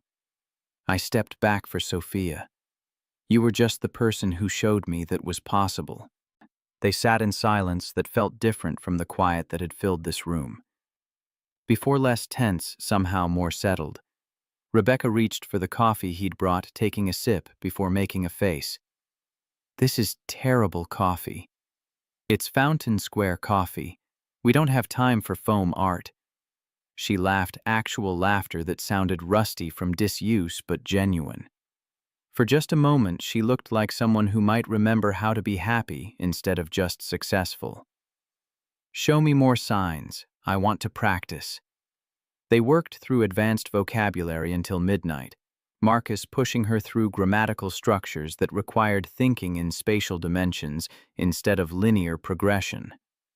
Rebecca struggled with some concepts but attacked them with determination that suggested she'd apply the same intensity to learning ASL that she'd previously applied to quarterly projections. Around 11:30, her phone buzzed. She glanced at it, then turned the screen toward Marcus. Text from an unknown number. You'll regret this. Thomas Rebecca deleted it without responding. He's not happy. He's never happy. That's his natural state. She set the phone down. But he doesn't control my life anymore. The board accepted my resignation. Linda takes over Monday. Thomas can complain to shareholders if he wants, but the transition is done. Marcus thought about corporate politics and power dynamics and the particular courage required to walk away from positions you'd spent 15 years building. Are you scared? Rebecca's hands paused mid-sign. She looked at him with eyes that had lost their executive precision. Terrified. I've been CEO since I was 27. I don't know who I am without that title. Her voice dropped to near whisper. But I know who Sophia is now, and that matters more than my identity crisis. They finished the lesson around 12:30. Marcus gathered his things while Rebecca walked him to the door, moving with exhaustion that suggested she'd been running on adrenaline for days. Same time tomorrow, Sophia will want to show you what she learned this week at school.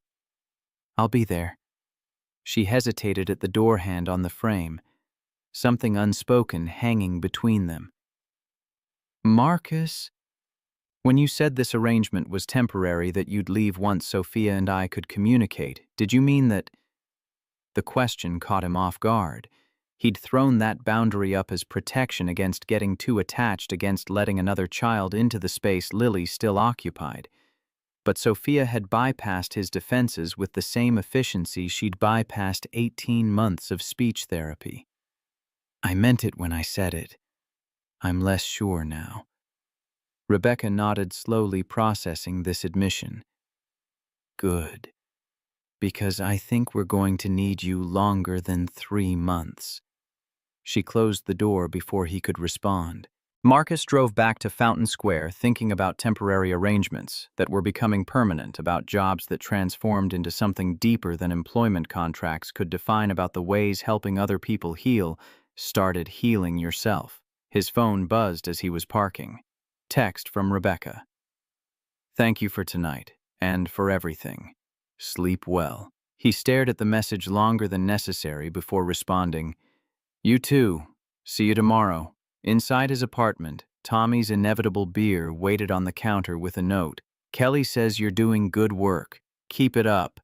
Marcus opened the beer and stood at his window, overlooking Fountain Square, watching October wind move through trees that were starting to turn autumn colors. Somewhere across Indianapolis, Rebecca Sterling was probably lying awake, processing the fact that she'd just resigned from running a Fortune 500 company. Somewhere in Meridian Hills, Sophia was sleeping in a penthouse that felt less sterile now that ASL vocabulary covered every surface. And here in Fountain Square, Marcus Kane stood drinking cheap beer and thinking about Lily's flashcards and Sophia's laughter and the strange mathematics of grief that somehow made helping others hurt less than helping yourself. His phone buzzed again. Text from unknown number. This isn't over. Your background will be scrutinized. Your history will be examined. We'll find something. TW.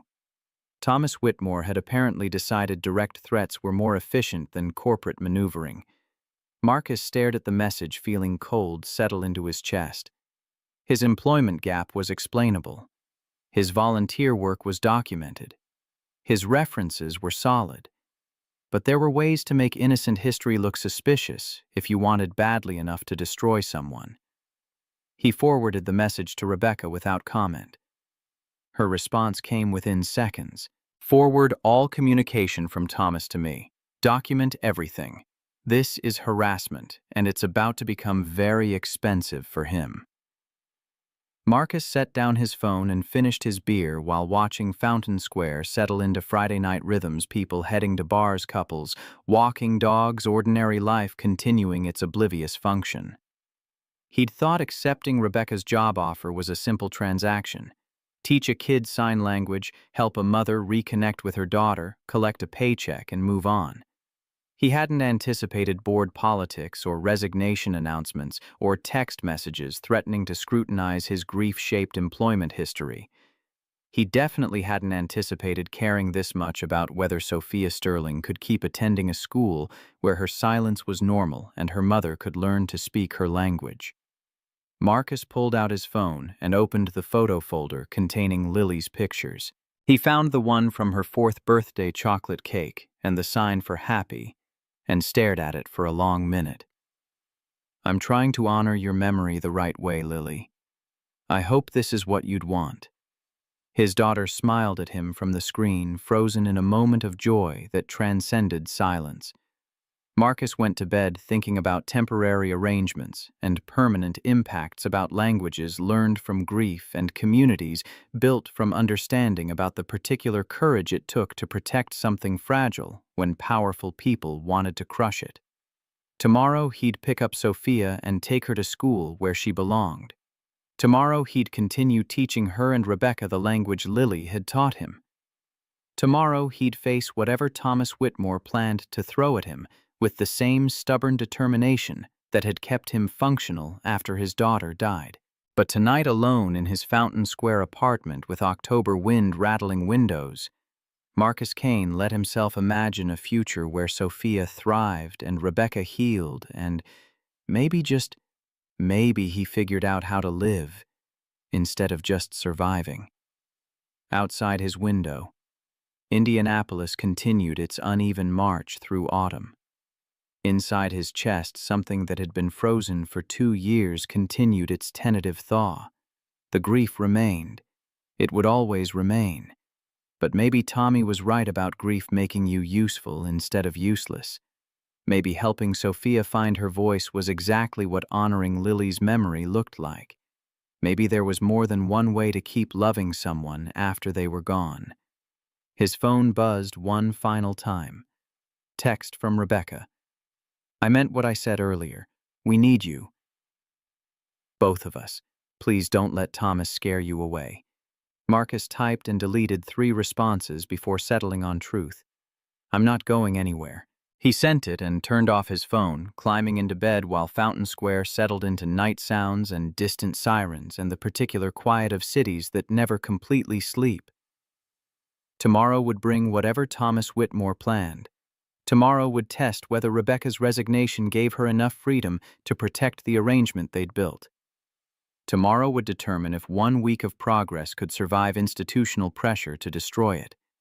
But tonight, Marcus Kane fell asleep thinking about small hands forming big meanings, about mothers learning daughters' languages, about grief transformed into purpose instead of paralysis.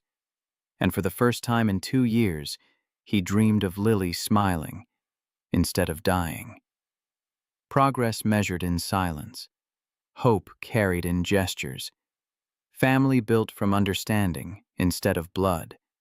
Outside his window, October wind whispered through Indianapolis neighborhoods where wealth and poverty existed in uncomfortable proximity. Inside his chest, Marcus's heart beat steady rhythms that suggested maybe possibly he was learning to live again. The story wasn't finished.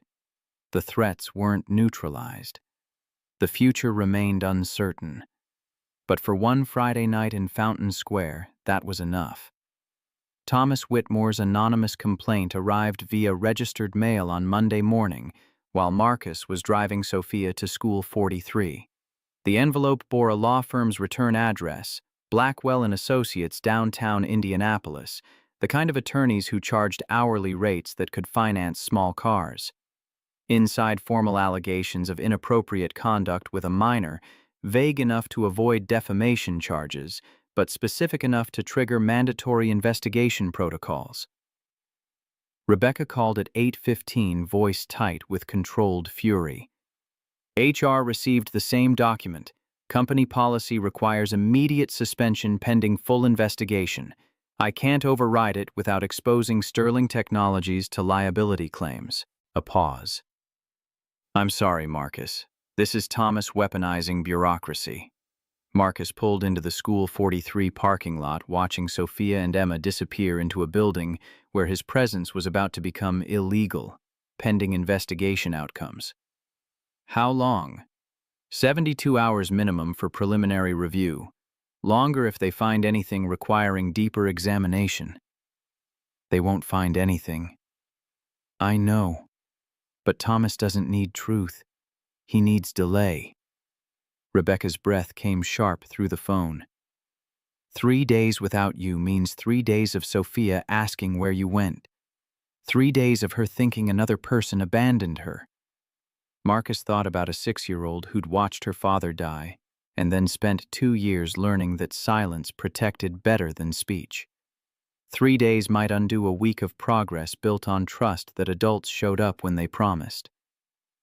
Can you explain it to her? In signs. I'll try. But Marcus, Rebecca's voice cracked slightly. She's going to think you left. The call ended with nothing resolved and everything at stake. Marcus drove to Sullivan Construction, where Tommy took one look at his face and sent the crew home early. Anonymous complaint. Thomas Whitmore hired lawyers, formal allegations, mandatory suspension while HR investigates. Tommy's jaw tightened hard enough that Marcus heard teeth grinding. What do you need? Character witnesses. Documentation of my volunteer work at Riverside. Anything that shows I'm not the predator Thomas is implying. I'll call everyone, Kelly too. Half of Beech Grove will testify for you if needed. But testimony took time, and investigations followed protocols designed to protect institutions rather than individuals.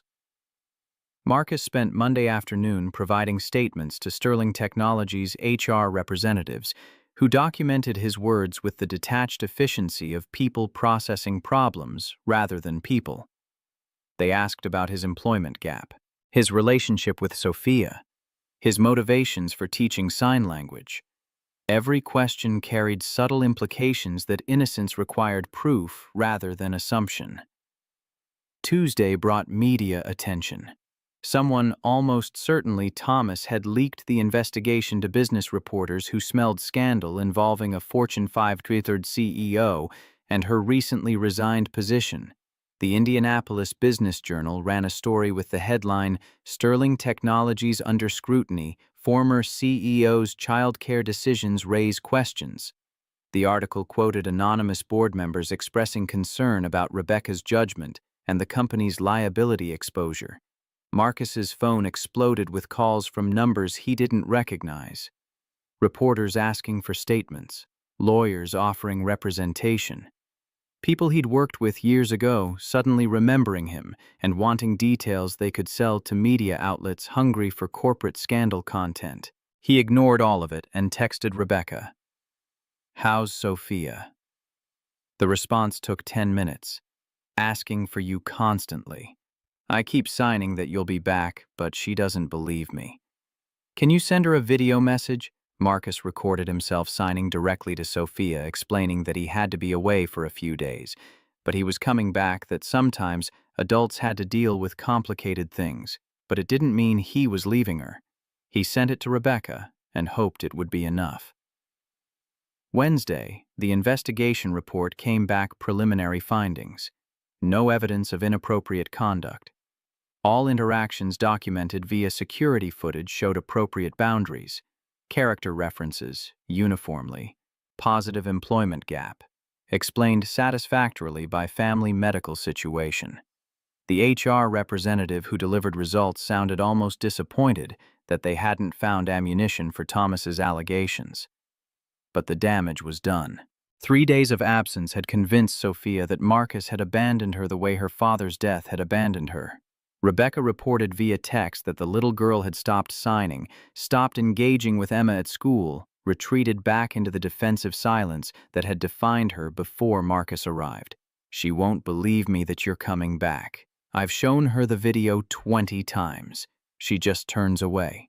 Marcus stared at that message and felt rage build in his chest with enough pressure to crack ribs. Thomas Whitmore had weaponized a traumatized child's abandonment issues to score political points against Rebecca.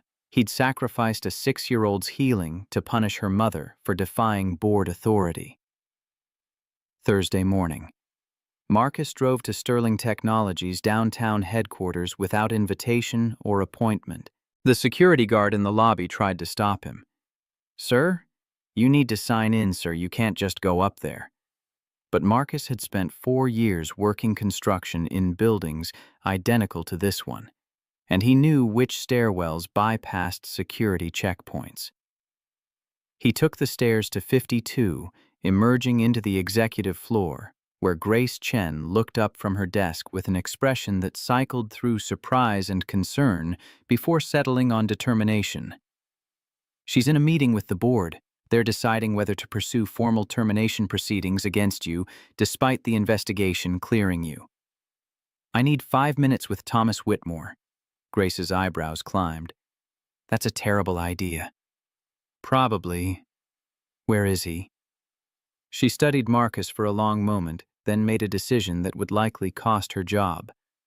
"Conference room B. Third door on the left. I didn't see you come up here." Thomas Whitmore sat alone in a glass-walled conference room, reviewing documents with the satisfied expression of someone winning a game he'd rigged. He looked up when Marcus entered, without knocking, his face cycling through surprise and disdain. "You're not supposed to be in this building." Marcus closed the door behind him and stayed standing, because sitting would require more self-control than he currently possessed. "You weaponized a traumatized child to hurt Rebecca.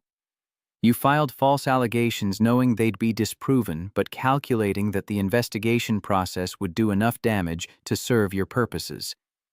Thomas set down his documents with deliberate care. "I have concerns about proper child care protocols and liability exposure.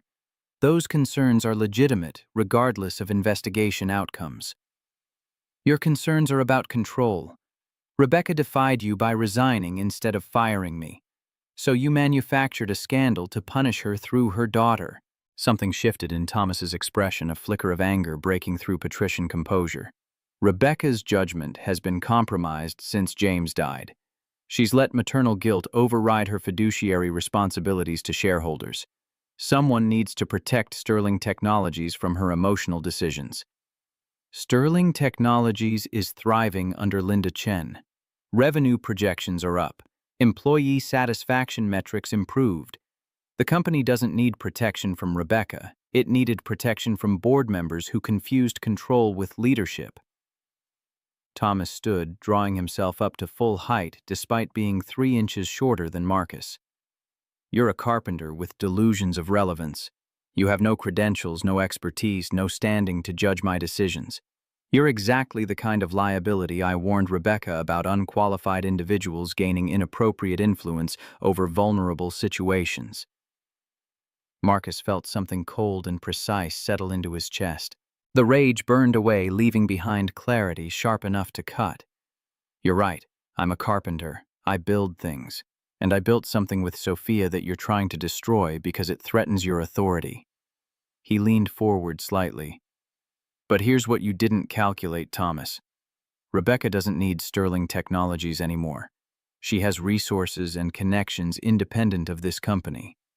And she has documentation of every communication you've sent, including the text messages threatening to scrutinize my background and the anonymous tip you sent to media outlets about the investigation." Thomas's face went pale. "You can't prove." "Grace Chen can. She's been documenting your communications for 6 months because she knew eventually you'd overstep. And harassment of a former CEO using company resources constitutes grounds for removal under Sterling Technologies bylaws. Which I know because Rebecca emailed me the relevant sections last night." Marcus straightened and moved toward the door. Before leaving, he delivered the line he'd been constructing since Tuesday. "You forgot that people who build things understand foundations, and you just discovered yours are rotten." He left Thomas frozen in his conference room and took the stairs back down to ground level where his truck waited in visitor parking. His phone buzzed before he reached Fountain Square. "Text from Rebecca Grace said you were here. What did you do?" Showed Thomas his cards. "He's bluffing with nothing." "Marcus. He's dangerous when cornered." "Good. So am I." Friday morning, Rebecca called him at 6 a.m. The board is holding an emergency vote this afternoon. Thomas is pushing for your permanent termination and a formal public statement disavowing my childcare decisions. He's framing it as protecting the company from reputational damage. Marcus rubbed sleep from his eyes, trying to process corporate warfare tactics before coffee. What do you need from me? Nothing. This is my fight. A pause. But Marcus, whatever happens today, thank you for what you've given Sophia. And me. That matters regardless of how this board vote goes. The call ended before he could respond. Marcus spent Friday morning building furniture in his apartment because his hands needed something to do that wasn't punching walls. Around noon, Tommy showed up with sandwiches and news. Kelly talked to Principal Martinez. School 43 is offering to provide testimony about Sophia's progress if Rebecca needs it for legal proceedings. They've got documented evidence of developmental improvements, social integration, academic engagement, all metrics that show whatever you're doing is working. Marcus accepted a sandwich he couldn't taste. Thomas isn't interested in evidence. He's interested in winning. Then maybe it's time to change the game he's playing. The idea that formed in Marcus's mind was probably terrible. It definitely violated multiple clauses in his employment contract. But sitting in his apartment waiting for board votes felt like surrender, and Marcus had learned from Lily that sometimes you had to make noise instead of accepting silence. He texted Rebecca. Where's the board meeting? Sterling Technologies headquarters. Conference room A. Why? What time? 3 p.m. Marcus, what are you planning? Showing up. Testifying if they'll let me. Making them look at what they're trying to destroy. They won't allow you in the room. Then I'll stand outside it where they can see me through the glass walls. They can vote to terminate me while looking at my face. The response took 3 minutes. That's either brilliant or insane. Probably both. I'll text you if they agree to let you speak. Marcus drove to School 43 at 2:30, arriving as dismissal began. Sophia emerged with Emma, her face brightening when she saw his truck in the parking lot. She ran to him with Winston clutched against her chest, signing rapidly. You came back. Mama said you would, but I didn't believe her. Marcus knelt to her eye level, signing carefully. I will always come back. Always. Even when things get complicated. Where were you? Dealing with adults who don't understand what we're building. But I'm here now. Sophia hugged him hard enough to restrict breathing.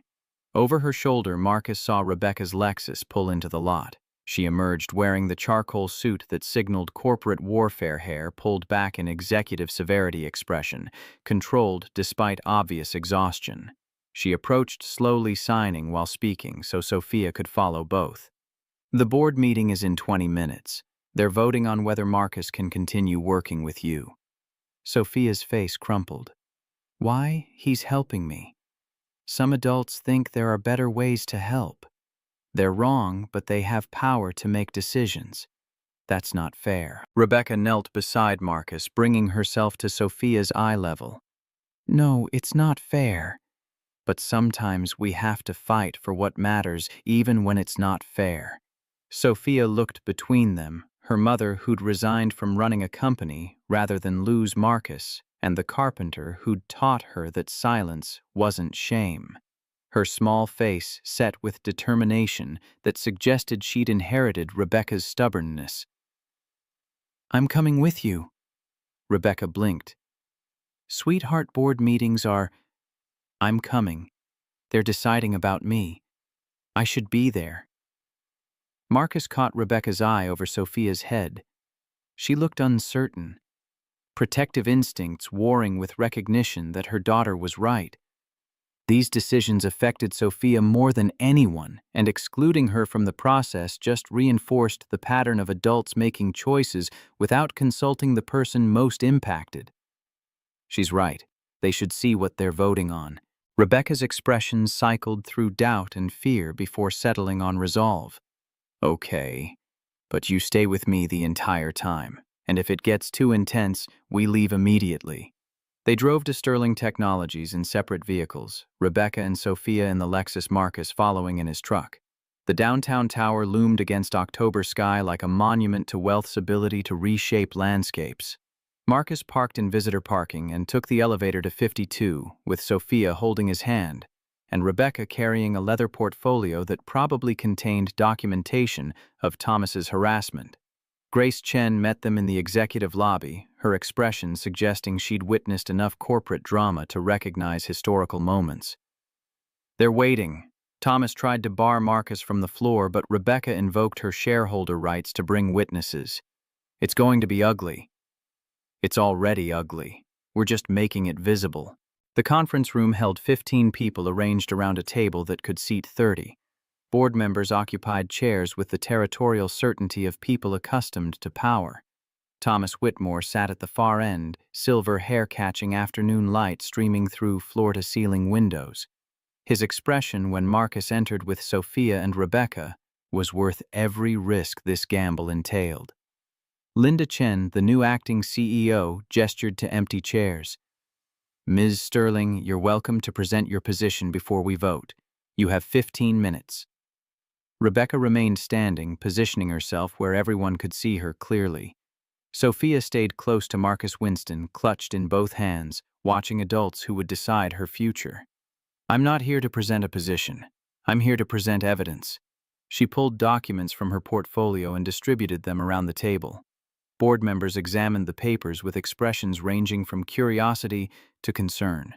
These are communication logs between board member Thomas Whitmore and several media outlets obtained legally through Sterling Technologies' internal systems. They document Mr. Whitmore's efforts to leak confidential information about company investigations to journalists in order to manufacture scandal around my parenting decisions. Thomas's face darkened. "Those communications are protected by nothing. You used company email servers and company phones to conduct a personal vendetta. That voids any privacy expectations." Rebecca's voice stayed level but carried steel underneath. "Also included text messages from Mr. Whitmore to me personally, threatening to scrutinize Marcus Kane's background and destroy our arrangement. Messages from Mr. Whitmore to Dr. Patricia Morrison coordinating testimony for the anonymous complaint, and communications with Blackwell and Associates, arranging legal representation for filing allegations that the subsequent investigation proved false." The room went very quiet. Board members studied the documents with increasing alarm. Linda Chen's expression suggested she was recalculating power dynamics in real time. Thomas stood his chair, scraping against imported marble. "This is a witch hunt. Rebecca has been compromised by maternal desperation, and she's targeting anyone who questions her judgment. My judgment was questioned legitimately. Your methods were not." Rebecca pulled out another document. "This is a letter from School 43 Principal Sarah Martinez detailing Sophia's progress since enrolling in their integrated program 1 week ago. Developmental improvements, social integration, academic engagement. All metrics showing that Marcus's approach is working where 18 months of conventional therapy failed." She set the letter on the table. "And this?" She pulled out her phone, pulling up video, "is security footage from my home showing Sophia signing conversations with Marcus, teaching her stuffed elephant ASL vocabulary, laughing for the first time in 2 years. None of which happened during 18 months of speech therapists you approved." The video played on the conference room's display screen. Sophia animated, engaged, communicating complex thoughts through hands that moved with increasing confidence. Board members watched with expressions suggesting they were seeing someone's daughter instead of a problem requiring institutional solutions. Thomas's voice cut through the silence. "This is emotional manipulation. Sob stories don't change the fact that Sterling Technologies faces liability exposure from Ms. Sterling's decision to employ an unqualified individual with unsupervised access to her child. The investigation cleared him completely. Investigations can be fooled. Background checks miss things. Credentials matter because they provide accountability." That Sophia moved. She walked to the center of the conference room where everyone could see her clearly, set Winston on the table, and began signing. Her hands moved with deliberate precision, forming words that required no verbal translation, because her meaning transcended language barriers. She signed about fear, about silence, about watching her father die and learning that words were dangerous, about 18 months of people trying to make her talk when talking hurt too much. Then she signed about Marcus, about learning that hands could speak, about building blanket forts and teaching Winston vocabulary, and discovering that other kids communicated the same way. About her mother learning sign language because Sophia mattered more than convenience. Board members watched a 6-year-old deliver testimony more compelling than any legal brief. Some looked uncomfortable. Others appeared moved. Thomas's face had gone pale. Sophia finished signing and looked directly at Thomas Whitmore. Then she formed one more sign, a gesture Marcus had taught her that meant, "You don't understand." Rebecca stepped forward, voice quiet but carrying to every corner of the room. "My daughter just told you that she doesn't need fixing. She needs understanding. Marcus provided that understanding when every credentialed expert I hired failed to do so." She paused. "Thomas is correct that I'm compromised. I'm compromised by realizing I spent 2 years prioritizing institutional approval over actually listening to my child. I'm compromised by understanding that sometimes the right answer doesn't come from people with degrees on their walls." She looked at Marcus. "I'm compromised by gratitude to someone who gave me my daughter back." Linda Chen cleared her throat. "I think we've heard enough for an informed vote.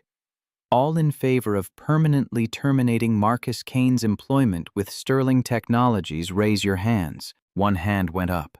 Thomas Whitmore's. All opposed, 13 hands.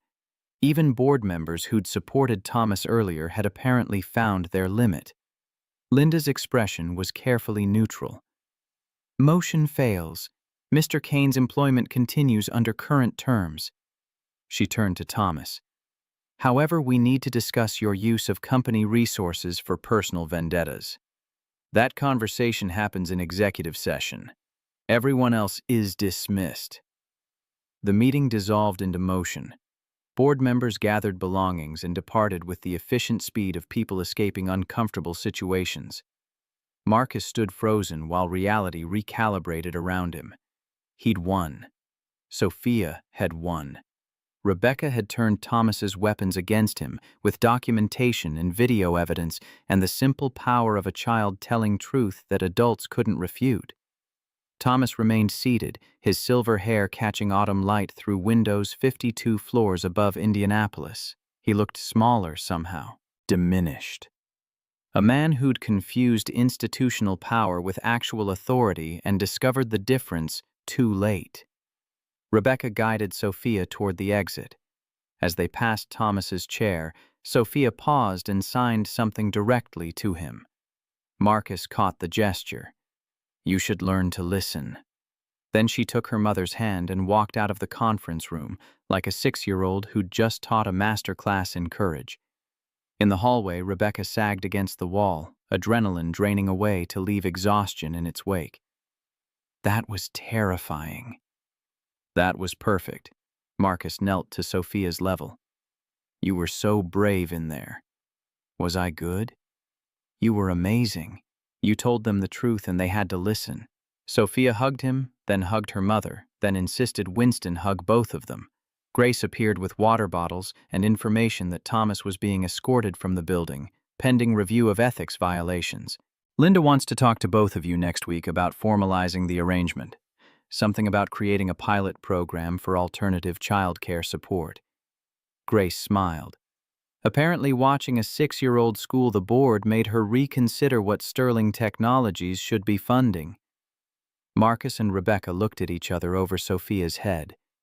Something passed between them. Recognition of having survived corporate warfare and come out the other side with what mattered intact. "Thank you," Rebecca signed and spoke simultaneously. "For what? For not leaving, for fighting, for showing Sophia that some people keep their promises." Marcus thought about Lily's flashcards and blanket forts and the particular mathematics of grief that somehow made helping others hurt less than helping yourself. I told her I'd always come back. I meant it. They left Sterling Technologies together, Carpenter CEO and child who'd learned to speak with her hands. Outside, October afternoon stretched golden across downtown Indianapolis, where autumn was transforming trees into fire. 6 months later, Marcus stood in a converted warehouse in Fountain Square that used to manufacture industrial equipment and now housed something entirely different. The space had been renovated with money from Rebecca's personal foundation walls, painted warm colors windows, letting in natural light rooms configured for small group learning rather than mass production. The sign outside read, "Lily's Voice Foundation, where silence speaks volumes." Principal Martinez stood beside him reviewing the curriculum they'd developed. "We've got 40 families on the waiting list already. Parents who've spent years trying conventional therapy and finally found something that meets their kids where they are instead of demanding they change." Marcus watched through glass walls where Sophia and Emma were teaching a group of 5 children basic ASL vocabulary. Sophia moved with confidence he'd never have predicted 6 months ago, her hands forming shapes that other kids mimicked with varying accuracy but universal enthusiasm. Winston sat on a nearby shelf presiding over the classroom with quiet dignity. "Tommy did good work on the renovations." "He did. And Kelly's curriculum design is brilliant, integrating ASL with reading and math so kids learn that communication isn't limited to verbal language."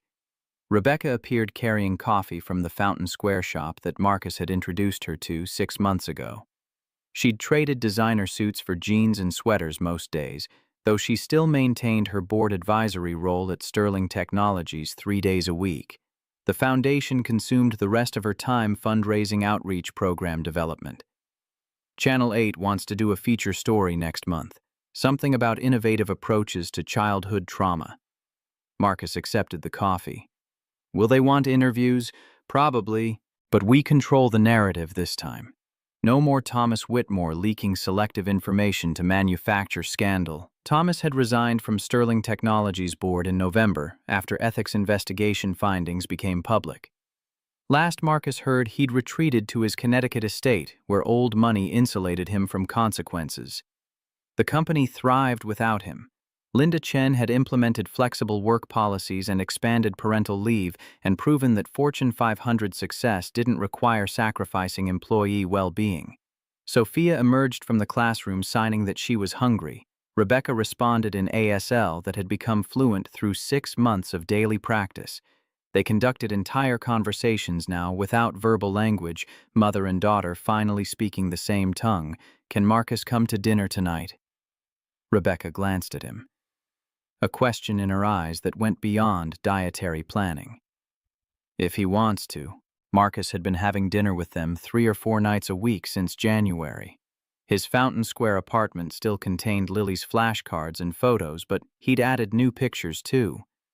Sophia and Emma at the foundation's opening ceremony, Rebecca signing with students.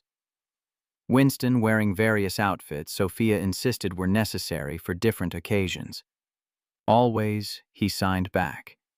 They walked to the parking lot where Marcus's truck sat beside Rebecca's Lexus. 6 months ago, they'd been employer and employee navigating corporate politics. Now they were something else, something neither had defined, but both understood. Emma ran up with her mother trailing behind. Kelly Sullivan had started volunteering at the foundation 2 afternoons a week, teaching reading integration alongside ASL instruction. "Sophia, ask your mom if you can sleep over Friday. We're having a movie night and Emma insists it's not complete without you." Sophia signed the request. Rebecca considered, then nodded permission. The girls celebrated with enthusiasm that required no translation. Tommy appeared from the foundation's back office where he'd been installing new cabinets. "Last one's up. We're officially done with renovations."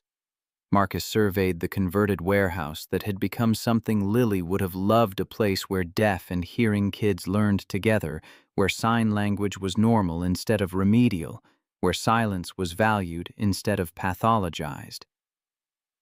Dad would have liked this project. The words emerged unexpectedly. Marcus hadn't talked about his father in years, the Youngstown carpenter who'd taught him to listen to wood and to honor silence. But standing in this warehouse-turned-learning center, he felt his father's presence alongside Lily's. Tommy squeezed his shoulder. He'd be proud. Building something that lasts longer than furniture. That night, Marcus and Rebecca sat on her condo's patio while Sophia slept inside, exhausted from a day of teaching other kids her language. October had become April-autumn's cold, replaced by spring warmth that made evening air soft enough to sit outside without jackets. "I got a call from the governor's office yesterday." Marcus looked over his coffee cup. "About what?" "They want to fund a pilot program expanding Lily's voice to 3 more Indiana cities. State money oversight from Education Department potential to become permanent if outcomes support it." "That's incredible." "It's terrifying. Scaling something this personal into a statewide initiative means losing some control over how it develops." Marcus thought about Lily's flashcards that had started this entire journey, small hands pressed into tempera paint preserved under laminate that had started to peel. Teaching one child had become teaching 40. Teaching 40 was becoming teaching hundreds. "Lily taught me that sometimes you have to let go of things you built so other people can use them. That's how impact works." Rebecca absorbed this, her hands moving through the sign for understand with fluency that had required 6 months of daily practice to achieve. "Do you ever regret it?" Walking into that conference room last October, everything that came after. Marcus considered the question seriously.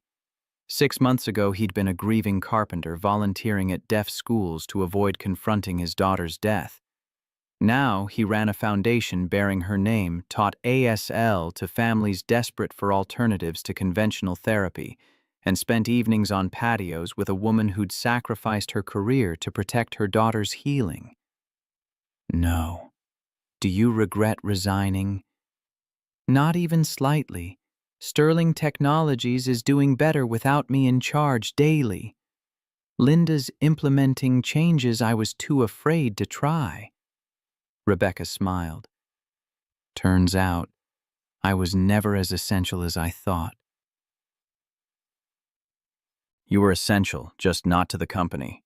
To Sophia. They sat in comfortable silence while spring darkness settled over Meridian Hills. Through the condo's windows, Marcus could see Sophia asleep on the couch, with Winston, both of them positioned in a shaft of lamplight that made them look like subjects in a painting about peace.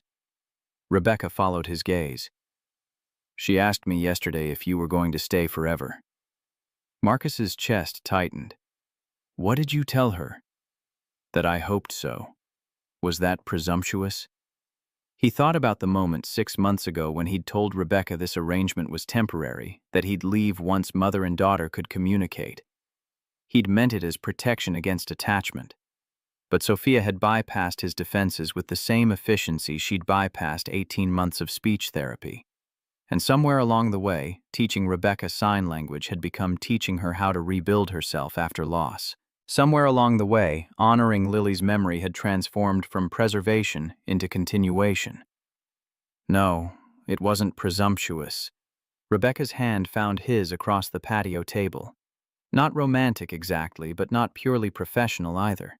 Something in between partnership built from shared purpose and mutual understanding, and the particular bond that forms between people who've survived warfare together. Lily would have loved what we built. Marcus looked at her, this woman who'd walked away from Fortune 500 power to learn her daughter's language, who'd weaponized documentation against board members trying to destroy their arrangement, who'd funded a foundation with money that could have purchased comfort but chose impact instead. Yeah, she would have. Inside the condo, Sophia stirred in her sleep. Marcus watched her settle back into dreams, clutching Winston, with the certainty of a child who'd learned that some people kept their promises, even when everything seemed designed to force them away. His phone buzzed. "Text from Tommy Kelly wants to know if you're bringing Rebecca to the cookout Sunday. Emma's asking Sophia." Apparently, they've decided we're all family now and resistance is futile. Marcus showed Rebecca the message.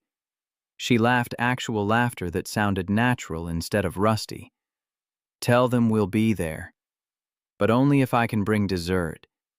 Your friend Tommy's grilling is excellent, but his pie game needs work. Marcus texted confirmation while thinking about found family and chosen connections and the ways love rebuilt itself in new configurations after loss tore apart the old ones. James watched from a photo on Rebecca's mantle. Lily smiled from Marcus's phone background. The dead didn't leave just because the living continued forward. April stretched into May. The foundation expanded from 40 families to 70. Channel 8 ran their feature story, which generated enough attention that Marcus had to hire additional staff to handle intake requests. Sophia finished first grade at School 43 with academic marks that suggested she'd been thriving the entire time. She just needed a classroom that valued what she could do instead of focusing on what she couldn't. Tommy and Kelly's daughter Emma started helping teach younger kids at the foundation, developing the particular authority that comes from being slightly older and vastly more confident. The girls remained inseparable best friends who'd bonded over sign language before their parents figured out they were building something larger than friendship. One Saturday in June, Marcus brought a wooden box to the foundation's opening ceremony for their second location. Inside Lily's original flashcards, her handprints in tempera paint the artifacts he'd sealed after her funeral and opened again to teach Sophia. He mounted them in a glass display case in the lobby with a plaque that read, "In memory of Lily Kane, who taught us that silence speaks volumes and love requires no sound." Rebecca stood beside him while the case was unveiled. Her hand found his, no longer tentative, no longer questioning, just connection between people who'd learned to rebuild themselves through helping others heal. Sophia and Emma pressed their faces against the glass, examining Lily's handprints with reverence appropriate for sacred relics. "She was your daughter," Emma signed. "Yes, she taught you our language, she did. And now I'm teaching it to everyone else." Sophia looked up at him with dark eyes that missed nothing. "That's how you keep her alive. By sharing what she gave you." The observation landed with uncomfortable accuracy. Marcus nodded because speaking would require more voice control than he currently possessed. That evening, after the ceremony concluded and families departed, and the new location stood empty except for furniture and hope, Marcus sat alone in the classroom where Sophia had first taught other kids sign language. His phone held photos of Lily that he'd finally made peace with looking at regularly.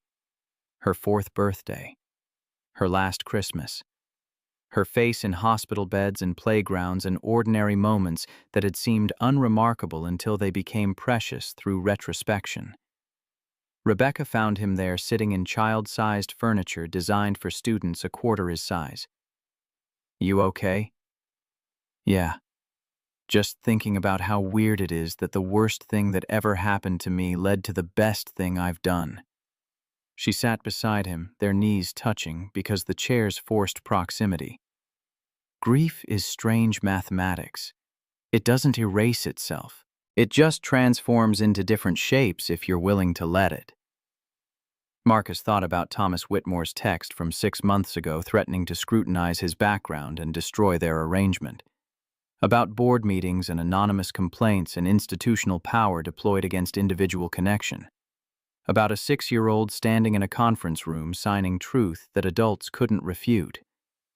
We won. We survived. That's a different kind of winning. Through the windows, Indianapolis stretched across June twilight, city lights beginning their nightly emergence like stars deciding to participate in terrestrial existence. Somewhere out there, 70 families were learning that communication transcended verbal language.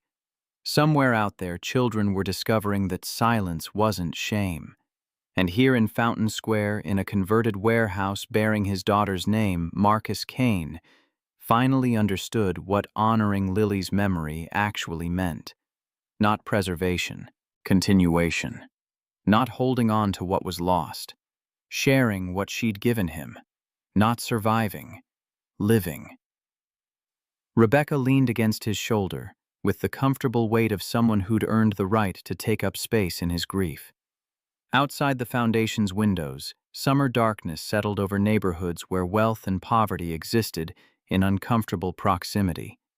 Inside this converted warehouse, wooden furniture bore Tommy's craftsmanship and Kelly's curriculum design, and Principal Martinez's educational expertise, and Rebecca's foundation funding, and Marcus's determination to transform loss into purpose. But underneath all of it, the floorboards and the pedagogy and the organizational structure lay Lily's handprints in tempera paint, small hands that had taught her father to listen to silence, small hands that had created a language Marcus now shared with hundreds of families, learning that love required no sound. His daughter was gone. That truth remained unchangeable, but her voice, the language she'd taught him through gesture and patience, and the particular courage of children who refused to let disability define them. Her voice spoke through every sign Marcus taught, every classroom he built, every family that discovered communication transcended words. Some legacies lived in monuments. Others lived in the quiet revolution of people learning to hear what silence said. Lily's legacy was both, and Marcus finally understood that he could honor her memory by living, instead of just surviving, by loving, instead of just remembering, by building, instead of just preserving. Rebecca's hand found his in the darkness. Sophia and Emma's laughter echoed from somewhere deeper in the foundation where they'd stayed late, playing games that required no verbal explanation. And for the first time since his daughter died, Marcus Kane allowed himself to imagine a future where grief coexisted with joy, where loss transformed into purpose, where memory became movement instead of paralysis. Outside Indianapolis continued its uneven march through summer.